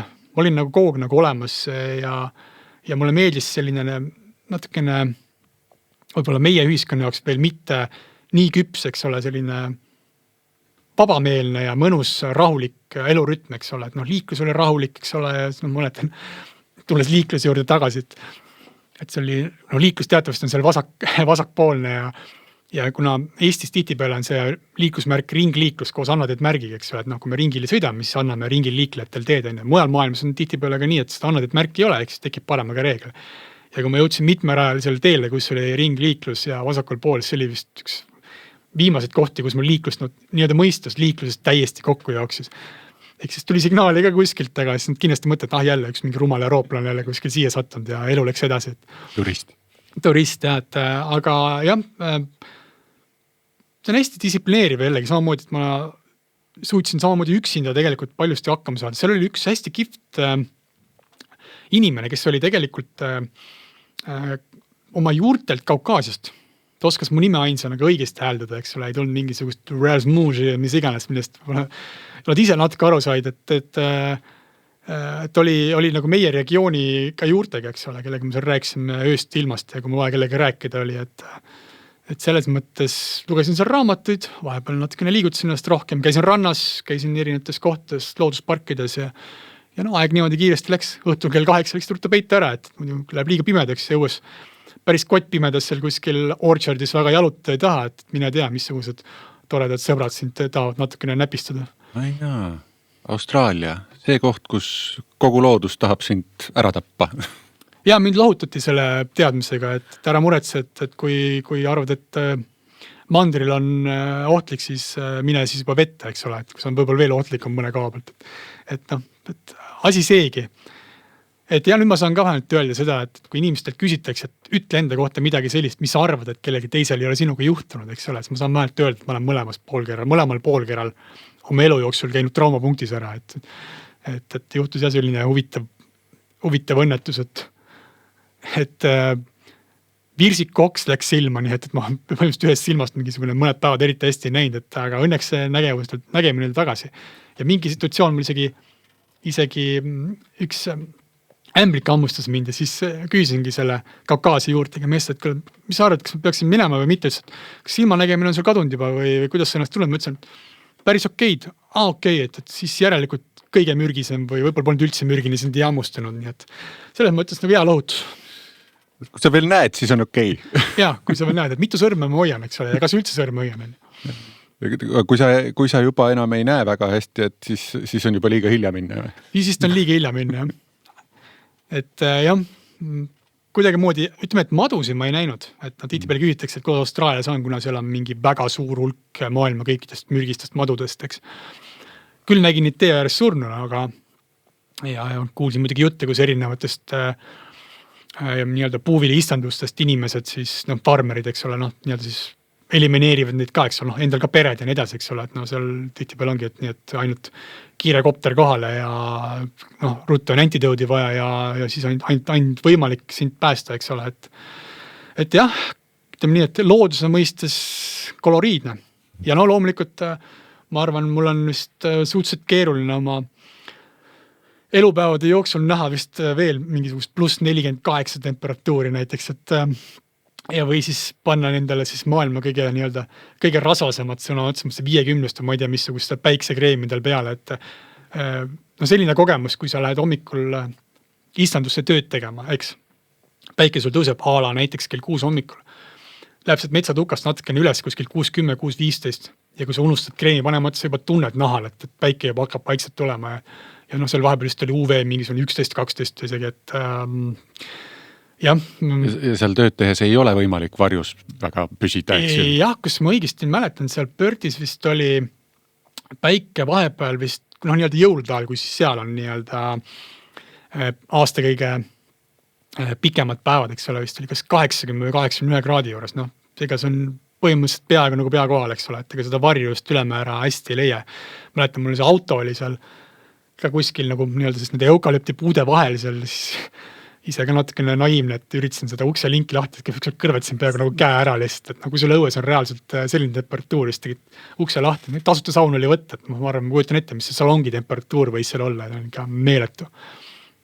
Aga öösel konditsioneeri toetas, et ma saan vähemalt seda ka öelda, et meil vist ei ole kunagi nii palju oma elust nohune olnud pärast seda, et lõppkokkuvõttes sinu keha jaoks on ta ju ebaloomulik olukord. Jah, see on siuke karastamine, et mega kuumast järsku külma ja siis hommikul tihtipeale tundsidki nii-öelda siis üritasid nagu katsuda oma nagu keret, siis tundsid, kus oli siiamaani õlad olid võib-olla eelmise päeva kuumast nagu soojad, eks ole, aga kuidagi harjus sellega ära. Aga märtsis oli mõnus, märtsis oli hea kliima ja päeval oli 27-8, öösel oli 15-16, et meie hea suvi oli märtsis. Ja. Aga jaanuaris oli tavaline veebruaris, et päeval oli 40-45, öösel oli 30. Siis tuleme tuleme tagasi kodumaale. Põhjapoolkerale. Jah, tulid tagasi ja läksid Maanteeametisse. Jah, läksin Maanteeametisse. Tuli siis ka vahelduseks nii-öelda tööd otsida, eks ole. Tööd mul tegelikult ei olnud. No loomulikult ma läksin võinud saada ka politseisse tagasi minna. Aga mõtlesin, et teeks midagi muud. Ma tegelikult tinglikult jaotangi enda jaoks oma töökarjääri natuke 2. Nagu just ka enda jaoks, eks ole. See nagu ei muuda mitte midagi, aga mingit game changeriks idee, et on nagu enne Austraaliat ja pärast Austraaliat. Ma sain Austraalias nagu hästi palju nagu pea nagu klaariks, eks ole, ja sain ka natuke mõelda ja mis ma nagu tahan ja mis ma nagu ei taha teha. Siis mõtlesin, et läks Maanteeametisse, seal oli siis ennetustöö osakonnas, oli võimalik kandideerida nii-öelda üheks ennetustöö eksperdiks nii-öelda ja õnnestus saada siis valituks, ütleme nii. Mul oli 2 teemagruppi, ma tegelesin siis joobes juhtimise teemaga ja teise teemaga, mis on minu jaoks hästi hingelähedane väsimusteemaga.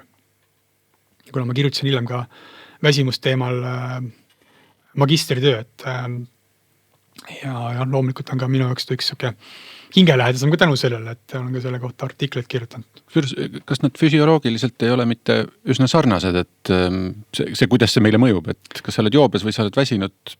Jah, see ongi hea, alati klassis küsida, et kas te kunagi olete joobes sõidukit juhtinud, eks ole, et siis väga käed ei taha tõusta ja küsid, et kas väsinuna või haigena olete sõitnud, siis tuleb käsi kuidagi lihtsalt, ehkki tegelikult juhtimisvõimeks on võib-olla see teine isegi tihtipeale hullem, eks ole, väsimust on väga keeruline kontrollida. Oleneb joobeastmest ja oleneb kõigest, jah.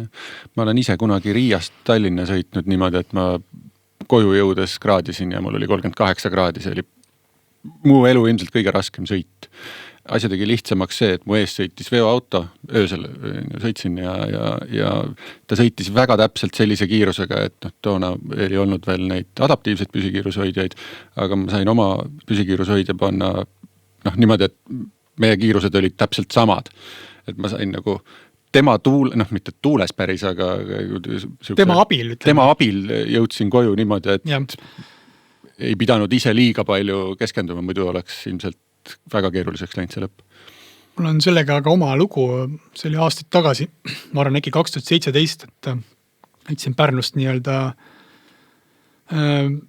välja siis Läti poole, eks ole, just ka Riia poole ja see on üks koht, kus on kiiruskaamera, eks ole, kiirus on piiratud 70 kilomeetrit tunnis. Ja hea moraali koht, ütleme nii, et sõida piirkiirusega, eks ole, et ma sõidangi piirkiirusega ja see oli ka, et ka kaamera juures loomulikult on piirkiirusega ja mul tuli vastu üks sõiduk, mille juht jäi magama roolis ja sõitis risti siis vastassuunalt minu eest läbi siis puu ja kivi vahele põhimõtteliselt kinni. Et oleksin ma sõitnud, ütleme 10 kilomeetrit tunnis suurem kiirus, oleks sõitnud mulle lihtsalt nii-öelda siis sisse. Et see on selline hea näide, et kui kell 1:30 päeval ma pean mõtlema sellistel asjadel trassi peal sõites, siis ju siis see on ikkagi probleem on ja siis juhil juhtis ka selline väsimusseisundis õnnetuste puhul hästi tavaline olukord, et aju andis signaali, et hakkab kohale jõudma. Ta oli sealt kuskilt Läti lõunast tulnud vist Pauskast või kuskilt alustanud sõitu ja tahtis Pärnu veekeskusse minna. Oligi see, et aju andis juba hea signaali, et ma olen peaaegu nüüd juba kohal, eks ole, ja tegelikult juhtil väsinud. Õnneks väga hull ei olnud, et see oli vist oli kellelgi oli seal lahtine luumurd, aga väga hull ei olnud, et te õnneks ei nii õnnelikult. Viga saad kuidagi keeruline küll öelda õnnelik, aga auto ei räänd nagu rullu meenu kenasti kinni. Et oli seal rohkem siukest mitte traagilist tagajärge. Haiglaravilist natuke ja aga enda jaoks nagu see kõnets nagu lõpuks nagu eriti, et said nagu aru, et liikluses on erinevaid probleeme, millega tegeleda. Ja siis sa mõnda aega tegelesid sellega, siis sa liikusid eksamiosakonda teooria ja sõidueksamite peale. Jah, ehk siis ennetuses ma olin 2015–16, jällegi see tundub nagu nii ammu, et mõtlesin edasi liikuda, jah. Eksamite teemal oli võimalik hakata tegelema ka erinevate sõidueksami vaiete ja selliste asjadega, eks ole, samuti ka siis selle kogu nii-öelda eksamineerimist puudutava temaatikaga tegelema hakata. No mis natukene on ka praeguse tööga ikkagi seotud.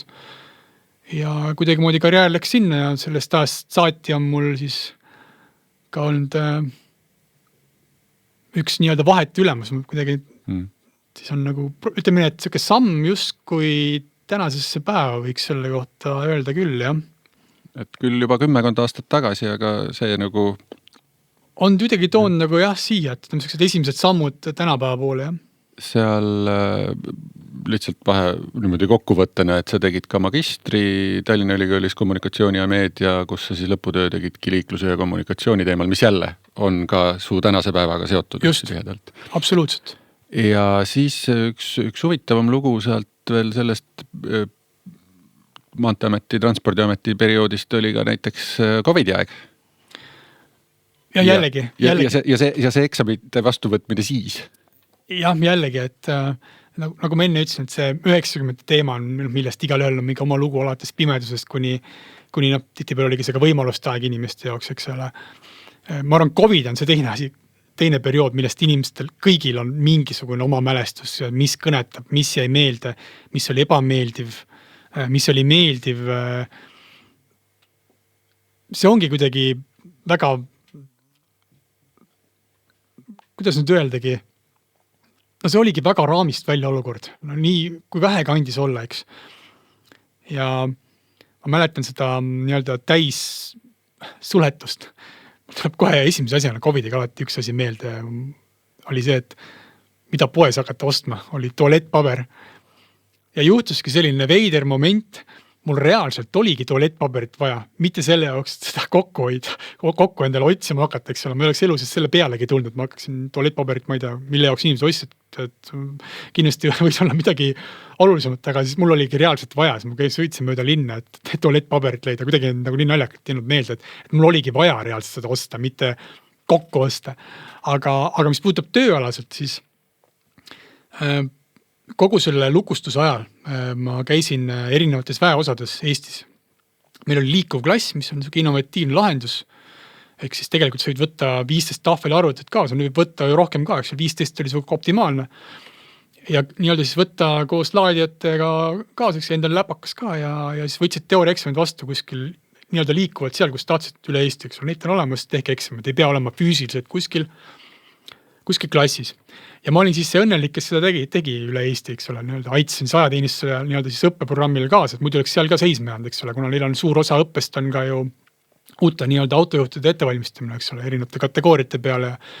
Ja siis ma vist nüüd tänasel päeval saangi vist öelda, et ma olen vist üks vähestest tsiviilelanikest, kes on käinud Eestis vist kõikides väeosades sees, et neid väga palju ei ole, aga no sellega on ka muidugi oli sellised huvitavad momente, ma mäletan selles, mis on Tallinnas seal tööstuse tänava juures on vist on mereväebaas ja siis mitu korda tulid siis sõjaväepolitsei tuli sealt sisse ja siis ma 3. kord, eksam käib, et ma ei taha, et keegi tuleks segama, eks ole, ma olen kokku lepitud, eks ole, et ma saan aru, et võib juhtuda mingisugust moment, et ärge tulge siis segama, eks ole, ja siis ma 3. korda, kui tulid samad inimesed läbi, tulid jälle sama mehed ei nuta moment, et siin juba viibiste professor on ja siis mul oli lõpuks see, et mul tuli see kultussari A-rühm meelde, et oli ka, et ütlesin, et no tõesti, et ei ole A-rühma kutid siin kuskil jooksus, et neid ei ole siin, eks ole. 4. korda neid tulnud igal juhul. Ja siis natuke nagu ka selle eksamibussiga ringi sõitmine, eks ju, ja seda maailma lõppu tunnet selle lockdowni ajal. Seda oli, jah. Ma mäletan ühte korda nii eredalt kuidagi, see oligi aprillikuus oli 2020, eks ole, täpselt selle nii-öelda lukustuse ajastuse kuskil keskel. Ma läksin siis Tapale, ma ei sõitnud küll mitte läbi põhimaanteeks, et ei läinud nii-öelda ülevalt Tallinna-Narva pealt, siis et ülevalt siis enne Rakvere Tapa poole, vaid ma läksin siis Jüri kaudu, et alt need väiksemad teed olid Jägala ja sealt, mis need Peningi ja niisugused väiksemad kohad, mis siis viis lõpuks Jänedale, mitte Jägalasse, vaid Jänedale. Ja ma sõitis selle ajaks vist 2 või 3 autot vastu, siis ma küll tundsin, et nüüd on maailma lõpp nagu käes, et tundus nagu nii veider, lihtsalt nagu uskumatult veider. Ja siis samamoodi Ämari baasis sai eksamid vastu, et see oli ka, et täpselt see, et oodake nüüd, vist on paus, et mingi hävitaja tõusis õhku või midagi seal käis, et müra oli siuke, et Aga jah, see, ma mäletan, Tapal oli lõpuks, ma sain seal nii omaks vist seal Tapal, et osa ajateenijad tuli ka, viskas mulle kulpi seal nii-öelda rahvakeeli öeldes, arvas, et mingi võõrriigi kindral vist käib siin ringi, eks ole, kogu aeg üks sama mingi tüüp on, eks ole, et ei ole nagu ajateenija ka, eks ole, aga need kogu aeg käib siin teiste kaadrikaitseväelastega edasi-tagasi ringi, et ju siis on kuskilt mingi tähtis tegema, kelle pole vormi lihtsalt seljas. Või siis lihtsalt viisakad poisid, on ju, et kunagi olime meeskooriga Lõuna-Aafrika Vabariigis mingis erakoolis seal ja siis kõik poisid, kes vastu tulid meeskoori meestele. Good morning, sir. Good afternoon, sir. Et tundsid ennast hästi, eks ole? Ja see kogu, ühesõnaga siis kui Maanteeametist sai Transpordiamet, suur transformatsioon, kõik mängiti ametikohti ümber. Mis lõpuks sinu jaoks lõppes koondamisega? Jah. Mis su reaktsioon sellele oli? No kindlasti mitte selline, mida tihti pärast töötatel inimestele nii-öelda siis juurde maalitakse ala stiilis, et istun aluspükstes, maikasärk on seljas ja nutan, et kokkupandav mingisugune lauakene on ees ja poolik õllepudel on, et jah, mis nüüd küll maailmas saama hakkab. Meil oli, kui ma õigesti mäletan, koondamistega tekkis justkui nagu 15 ametikohta, aga meil inimesi oli äkki kas 18 või 19, midagi sellist, igal juhul rohkem. Ja mind ükski ametikoht tegelikult ei kõnetanud ka. Ja ma tegelikult ise hakkasin ka juba vaikselt mõtlema, et kuna mul nii-öelda siis õppekava kuraator Tarmo Vanamõisa, kes teeb suurepärast tööd liiklusohutuse teemadel ka, oli ka juba läinud, eks ole, ta oli ka koondatud tegelikult ja hakkas siis nii-öelda pedagoogilise maailmaga tegelema. Siis mul hea kabinetikaaslane, et tervitaks Priitu ka siinkohal, kui tohib. Oli ka läinud. Ja mulle ei meeldi kasutada seda oma pundi mingi teemat, aga mingil määral ikkagi, sul on võib-olla mingid inimesed, kes on sinuga nagu rohkem ühel lainel, teised võib-olla, kellega sa ei ole nagu nii palju enda lainel, et loomulikult respekteerid kõiki. Ma sain aru, et ma olen nagu mõnes mõttes nagu lost ka siin. Uued kohad ei kõnetanud mind, siis ma hakkasin ka ise vaikselt vaatama, et mis saab. Ja siis tuli välja, et üks variant on koondamine. No ju siis ma võtan koondamise ja vaatan, mis elu toob ja hakkan muud elu selle järgi siis pärast üles ehitama. Et ütleme, et reaktsioon, kui su algsele küsimusel tagasi võndel siukene, nagu läheks kõrvakabinet teeks. Ja siis tuled kurvalt tagasi. Koondamine. Nii kahju. Nii kahju. Eks siis see nii on, eks. Jah. Ja tänu sellele, tänu koondamisele, eks ju, oli sul natukene aega rahulikult võtta ja pihte seada. Absoluutselt, jah, sest et koondamisega tekkis, materiaalselt oli see ka võimalik, eks ole, ma enda jaoks kusjuures kalkuleerisin ära selle, et see sama nii-öelda summa, mis mul oleks justkui tööl käies sel perioodil saanud, olekski olnud mingisugune kuni juunini, kuna mind koondati oktoobris, et nii-öelda oleks nulli läinud, eks. Ja siis oli erinevaid kogemusi, kasutasin seda aega nii-öelda enda tulevikku, ütleme kõigepealt enda pea klaariks saamisel, eks ole, et ma olin väsinud sellest tööst tegelikult. Oli vaja puhata. Ma arvan, paljud inimesed, kui vähegi on võimalik, kui on eelmine töökoht olnud väga keeruline või ka koondamine muud, et võiksid seda, kui vähegi on võimalik, on seda aega nagu kasutada, et ega meil seda aega siin planeedil ülemäära palju pole antud ka ja mida rohkem seda aega saab ise endale ja oma lähedastele kulutada, loomulikult seda teha. Aga jah, selle koondamise ja hiljem töötuks olemisega oli jah see, et tuli, kui tahtsid tööd teha, aga töötu edasi olid, siis olid mingisugused konkreetsed summad ette antud, mida teha tohtisid, eks ole. Ja siis mul oligi mõne case'iga nii, et ma ütlesin, et ma ei saa seda vastu võtta, et te maksate mõne liiga palju raha. Et kõlab nagu hästi koomiliselt, aga see oli reaalsus. Aga ma saan vähemalt nüüd öelda, et ma olen mingis Soome seriaadis mänginud taustanäitleja olnud, nii et mitmes rollis kusjuures. Kaudu sa sinna jõudsid? Tead, neti kaudu tekkis selline võimalus ja kandideerisin, siis ma sain mingisuguses Soome, ma saan aru, pidi olema päris tegija seriaal, et kuna ma Soome nii-öelda filmindust olen nagu jälginud ka aastate jooksul, et näitlejad tundsin nagu osa ära ka, et nimeks oli Rosopanki, et see oli, peaks olema olemas ka, et ma arvan, ma mingi hetk üritan kuidagi moodi seda endale ka saada, eks ole, tihtipeale osalusarju nagu ei leia üles, eks ole, ma saan vaadata, kas ma olin seal ühes rollis, ma olin mingi kabinetitöötaja, siis ma olin ka üks kuri koolidirektor, kes pidi ühe peaosalise majast nii-öelda välja viskama, et nii et jah, siuksed rollid olid ja siis ma tegin tööampse ja kusjuures osad tööampsud olid, ma käisin mõne poe nii-öelda siis taga kaupa laadimas, jällegi väga õpetlik, väga füüsiline töö, väga siuke, väga chill, eks ole, saad teha võib-olla, kus ei pea nii palju mõtlema, eks ole, aga samas jällegi sa näed nagu tulemust, see aeg nagu läheb nagu see teistmoodi kogemus. Ja siis mingi hetk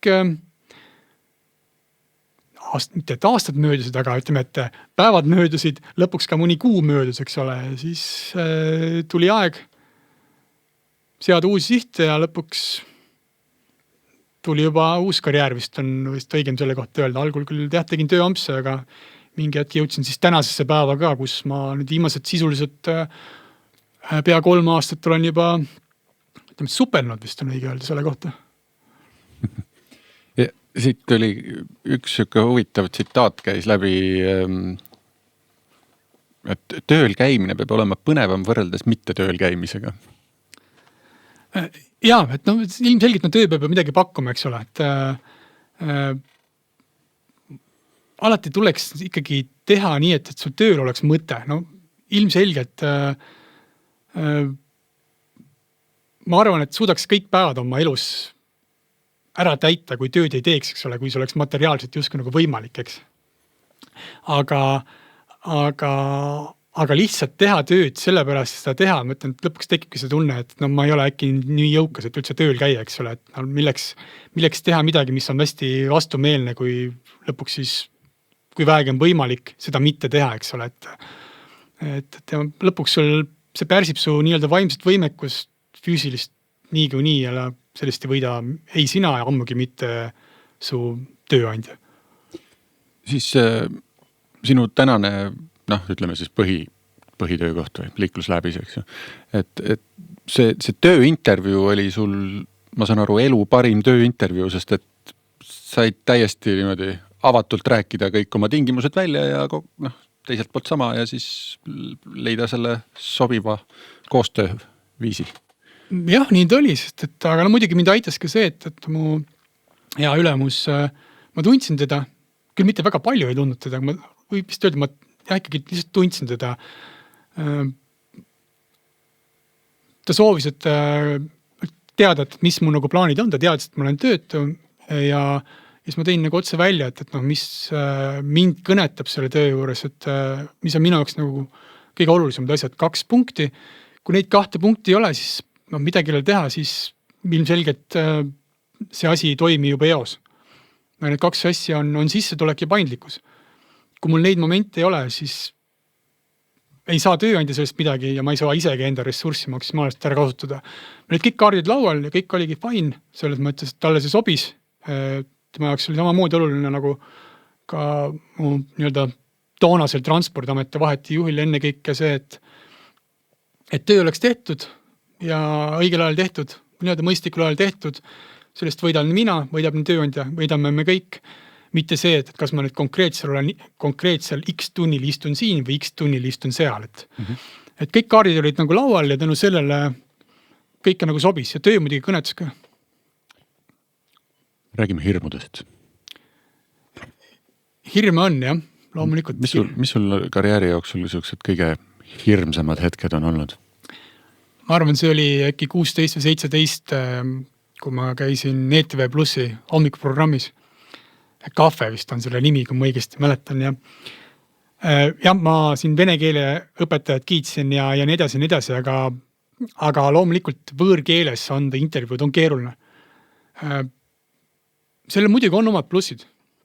Üks suurim pluss võõrkeeles intervjuuga on see, et sa ei kipu väga kiiresti rääkima, vaid sa mõtled kõik konkreetselt läbi, mis sa öelda tahad, eks. Aga jällegi vene keel minu jaoks ei ole ju ka nii-öelda siis esimene võõrkeel, ta minu jaoks ikkagi pigem teine võõrkeel ja mõelda nagu samas keeles ja kiiresti ja jumala eest, nagu live saade on ka, eks ole, midagi nüüd väga mööda ei räägiks. Ikkagi hirmutas. Aga mul on kuidagi moodi olnud elus selline hea omadus, et ma suudan välise müra enda jaoks ära kaotada ja kontsentreerida ühele asjale. Isegi kui ma tean, et võib-olla mingisugust ülekannet või asja vaatab tuhandeid inimesi, et ma nagu selles mõttes ei ole verest nagu õnneks välja läinud, aga see oli üks hirmsamaid, selles mõttes, ma nagu vaimselt teadsin, et see on ikkagi suhteliselt raamist välja, aga jällegi teistpidi võttes, kui minna hiljem, siis nagu televisioonis ma olen hiljem käinud või kuskil mujal, siis eesti keelest ja muid asju tundub nagu nii lebo lihtsalt öeldes. Ehk siis selleks, et mitte karta eesti keeles intervjuud anda, mine käi anna üks vene keeles. Ja, mine tee kõigepealt jah, see, et kuidas see kuulus lause või ütlus nüüd ongi, et raske õppustel ja teatavasti lahingus pidi siis olema ju tiba kergem, eks. Siis sa oled Kuldvillakus ka käinud? Jaa, olen Kuldvillakus käinud ja see on nagu minu meelest läheb võib-olla minu isikuga nagu hästi kokku ja lihtsal põhjusel, et tegelikult mind huvitavad maailmas väga palju erinevad asjad, et ajalugu ja sport ja sellised asjad ka, et siin ongi see kogu see paradoks, kogu see iroonia, et Kuldvillaku saates ma vastasin valesti 2 küsimusele ja imet mõlemad olid seotud liiklusega. Nii et jah. Jah. Et omamoodi kogemus, jah. Ja siis üks hirm, mis sa, kui me enne rääkisime, välja tõid, oligi hirm ebaõnnestumise ees, et see nagu, kui sa liiklusega seotud küsimusele valesti vastad, see nagu tundub ka nagu ebaõnnestumine, eks ju. Justkui jah. Aga et mis aitab selle ebaõnnestumise hirmu vastu? Eks ebaõnnestumine on paratamatult osa elust, eks, ja eks sa pead seda võtma natuke nagu huumoriga, Kuldvillaku näide, see on mäng, eks ole, see mäng käib lihtsalt raha peale, käib võidu peale ka, et eks ebaõnnestumistest tuleb võtta kaasa see, mis sealt on kaasa võtta ja vastavalt sellele ka tegutseda, et ei ole ilmselt ideaalset ajajoont või telgijoont, mis su kogu karjääris käib ka ja see käib asja juurde ja õnneks ma enda näitel tunnen ka, et isegi kui mingid asjad võib-olla ei läinud nii, nagu ma algselt justkui oleks planeerinud, siis nad on ikkagi toonud mind siia tänasesse momenti, kus asjad üldiselt toimivad, et ma ei ela nii-öelda neid mingid ebaõnnestumisi nagu väga üle, et neid tuleb ette, aga lõppkokkuvõttes mis töömaailmas ikkagi on, et tuleb järgmine päev ja teed asjad õigesti. Selles mõttes väga eluterve suhtumine, et kui midagi läheb valesti, võtame selle õppetunni, mida me saame edaspidi teistmoodi teha ja siis läheme vastavalt sellele eluga edasi, eks. Just. Eduga edasi, tahtis mu suu praegu öelda. Nii edu kui eluga tegelikult. Mida sa eelmistest rollidest, valdkondadest kasulikku oled kaasa võtnud, mis sind täna väga aitab? Lähme korraks algusse tagasi, ma arvan. Algusest punktis on alati tore käia, et tegelikult kogu pedagoogiline taust, eks ole, ja tegelikult haridust tee ise, eks. Põhikoolist sain väga vene keele, eks ole, gümnaasiumist sain väga hea tegelikult ka inglise keele. Väga hea kirjutamisoskuja sain sealt. Need kõik on tegelikult hästi palju mulle andnud. Noorsootöö näitas mulle ära, missugune ennetuspool on politseis. Pärast Maanteameti ennetustöö näitas, kus on Maanteametis. Näitas mulle ära võimaluse, kuidas teha teistega koostööd. Tänu sellele ma olen ka hiljem olnud mitmes organisatsioonis nii-öelda Eesti esindaja. Eks igal töökohal on mingisugune õpetlik moment. Kuidagi keeruline oleks nagu öelda, et ma nüüd võtaksin siit töökohalt nagu meeletult üle, et nii on, eks. Aga kindlasti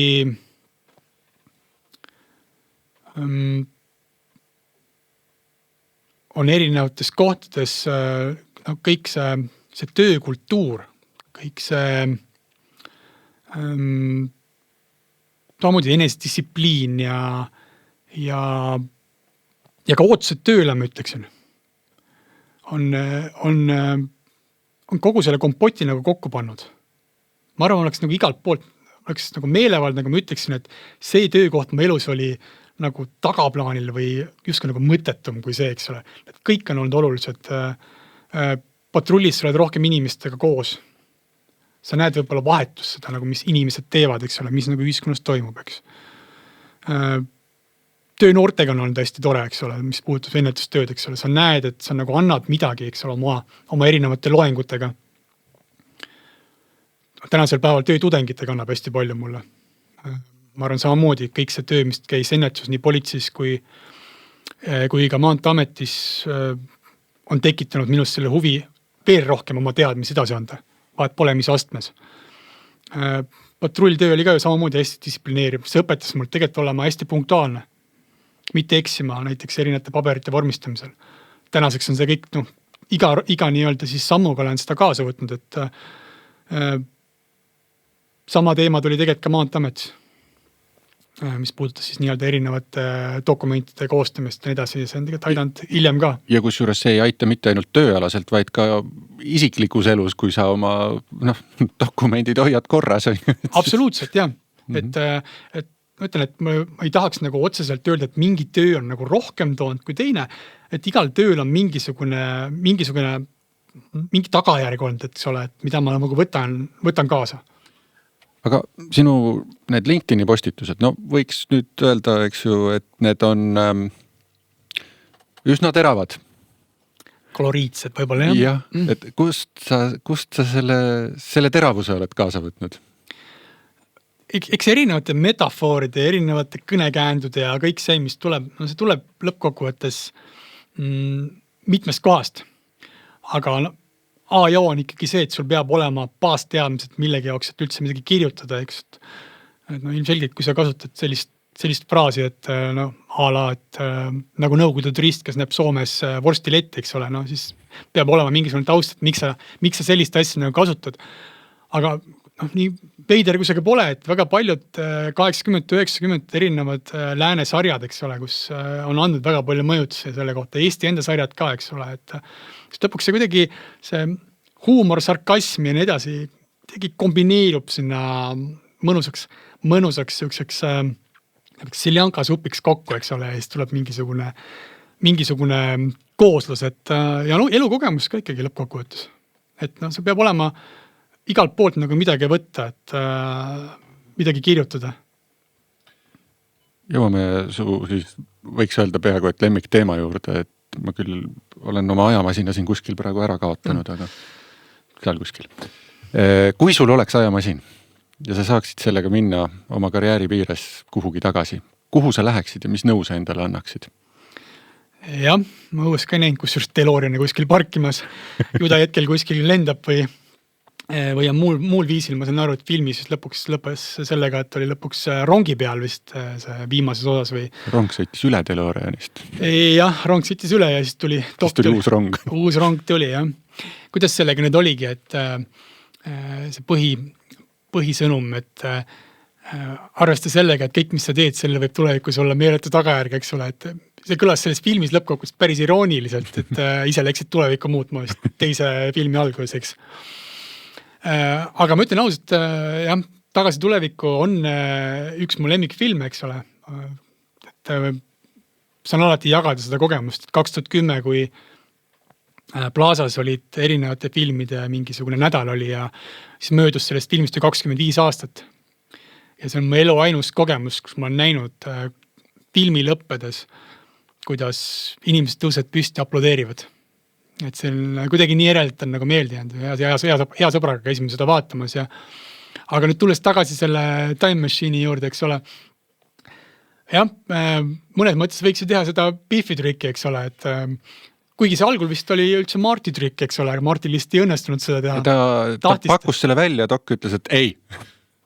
Unusta ära. Et ei olnud vaja seda nii-öelda siis enda isiklikuks heaoluks, eks ole, materiaalseks just. Et jah, kui võtta seda Biffi trikki, siis ma kasutaks ainult üheks asjaks seda almanaki, et annaksin ise endale selle aastal 2015, ütleksin, et Rasmus, pane Leicester City'le 5000 eurot ja nad tulevad Inglise Premier League'i meistriks. Ja me täna räägiksime siin ilmselt erinevatest teemadest. Aga kui minna nagu ajas nagu tagasi ja jätame selle materiaalse külje ära ja oletame siis ka loomulikult seda, et ma siis muud tulevikku, siis muud maailmas siin erinevad 3. maailmasõda ja mis iganes esile ei kutsu, siis suure tõenäosusega ma annaksin selle võib-olla ise endale aastal 2002-2003. Ütleksin endale, et ole julgem, kandideeri rohkem, vaata üle, mis tegelikult sind rohkem kõnetab, küsi mõnelt inimeselt rohkem nõu ja mine siis õpi ülikoolis seda eriala, mis sulle võib-olla on rohkem omane. Ja ilmselt oleks tekitanud mingisuguse hea, kus oligi alternatiivse ajajoone, eks ole. Aga jällegi teistpidi öeldes, et mis sa ikka sellest minevikust nii väga kahetsed, sa seda ju niikuinii muuta ei saa, eks ole, saad sellest küll õppida, aga tervikuna, jah, ma arvan, kui võtta karjääri mõistes, siis see oleks võinud olla üks moment, võib-olla õppinud aja lõpetajaks, ma ei tea seda. Aga mida me võime siit nagu võtta, et see küsimus on selles mõttes ju nagu ka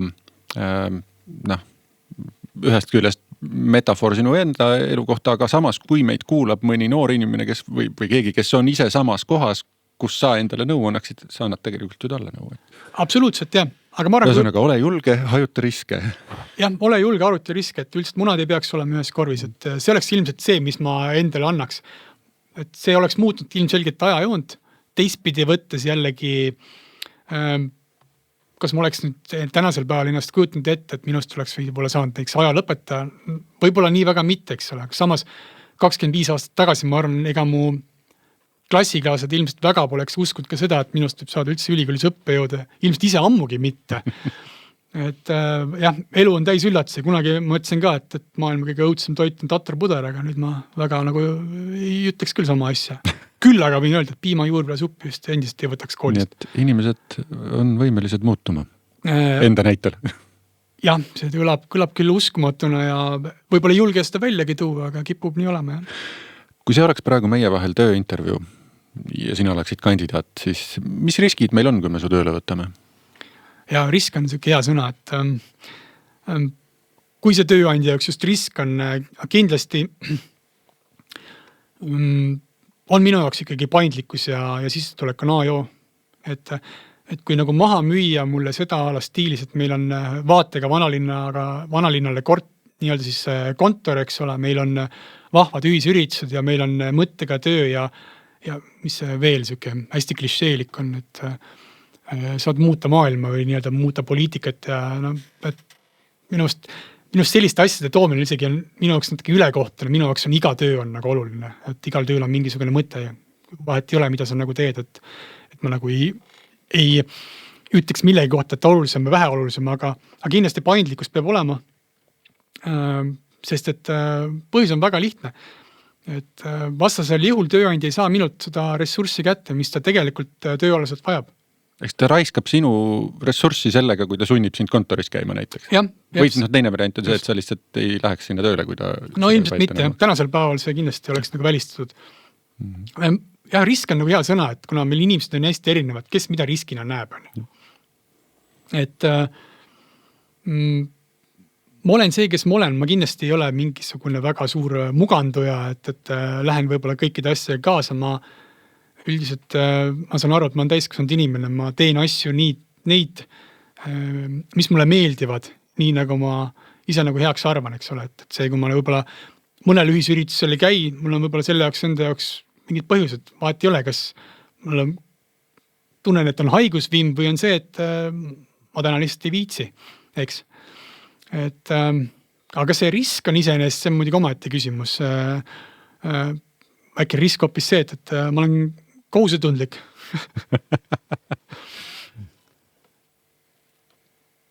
Sinu unistuste töö? Jah, ma ilmselt valetaks, kui ma ütleks, et unistuste töö on see, et mul antakse väga palju raha ja ma ei peaks eriti midagi tegema, eks ole. Aga jätame siis kõrvale selle variandi, et kuskilt Kaimani saartelt tuleb mingisugune vanaonu, kes on ootamatult minu sugulane ja kellel on veel rohkem ootamatut raha, eks ole. Jätame selle siis korraks tagaplaanile, siis ma ütleksin, et mu praegune töö ongi päris lähedal mu unistuste tööle. Põhjused on järgnevad. Ma olen valdkonnas, mis mind huvitab, mis mind kõnetab, ma saan teha tööd ajal, mil see minu jaoks on sobilik, mind motiveerib mu sissetulek. Ma küll töötan mitmes kohas, need tööd on minu jaoks piisavalt väljakutsuvad ja näiteks töötudengitega, tänasel päeval, kui ma tunneksin, et ma ei suuda neile midagi enam pakkuda ja ma kindlasti loobuksin sellest. Aga arvestades, kuidas nad on mind hästi vastu võtnud, mul on olnud ka ikkagi jõustavad tagasisidet, ütleme nii, siis ma ütlen, et tudengite enda pärast mulle meeldib seda tööd meeletult teha ja ainult kiitus neile selle eest ka, et ma ei tunne nagu ükski tööpäev, et pagan küll oli ikka jube ja nii edasi, et ma teen kõike tegelikult, ma ei kasuta kunagi sõna säras ilmselt, et ma ei tea, see on nagu kuskil, ma teen asju nii hästi, kui ma oskan, ma ei ülehindaks neid erinevaid südamega töötamisi ja säras ilmsust ja tundega ja nii edasi. Ma teen tööd nii hästi, kui ma oskan, aga ma arvan, et sellele tuleb ka piisavalt hea tulemus, et ma ei pea seda võimendama kuidagi moodi. Et ma saan väga hästi oma kolleegidega läbi, meil on kuidagi väga hea teineteise mõistmine, õigemini siis üksteise mõistmine ja mulle väga meeldib, et tudengid sunnivad ka mind rohkem pingutama ja ma tunnen hästi ennast.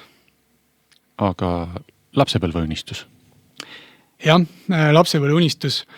Tegelikult ma arvan, ma 90-ndatel ma tahtsin saada profi jalgpalluriks tegelikult. Mind väga nagu huvitas, et tundus nagu nii väge olev, meeldis jalgpalli mängida ka, et see oli ka selline nagu 90-ndate teema jälle,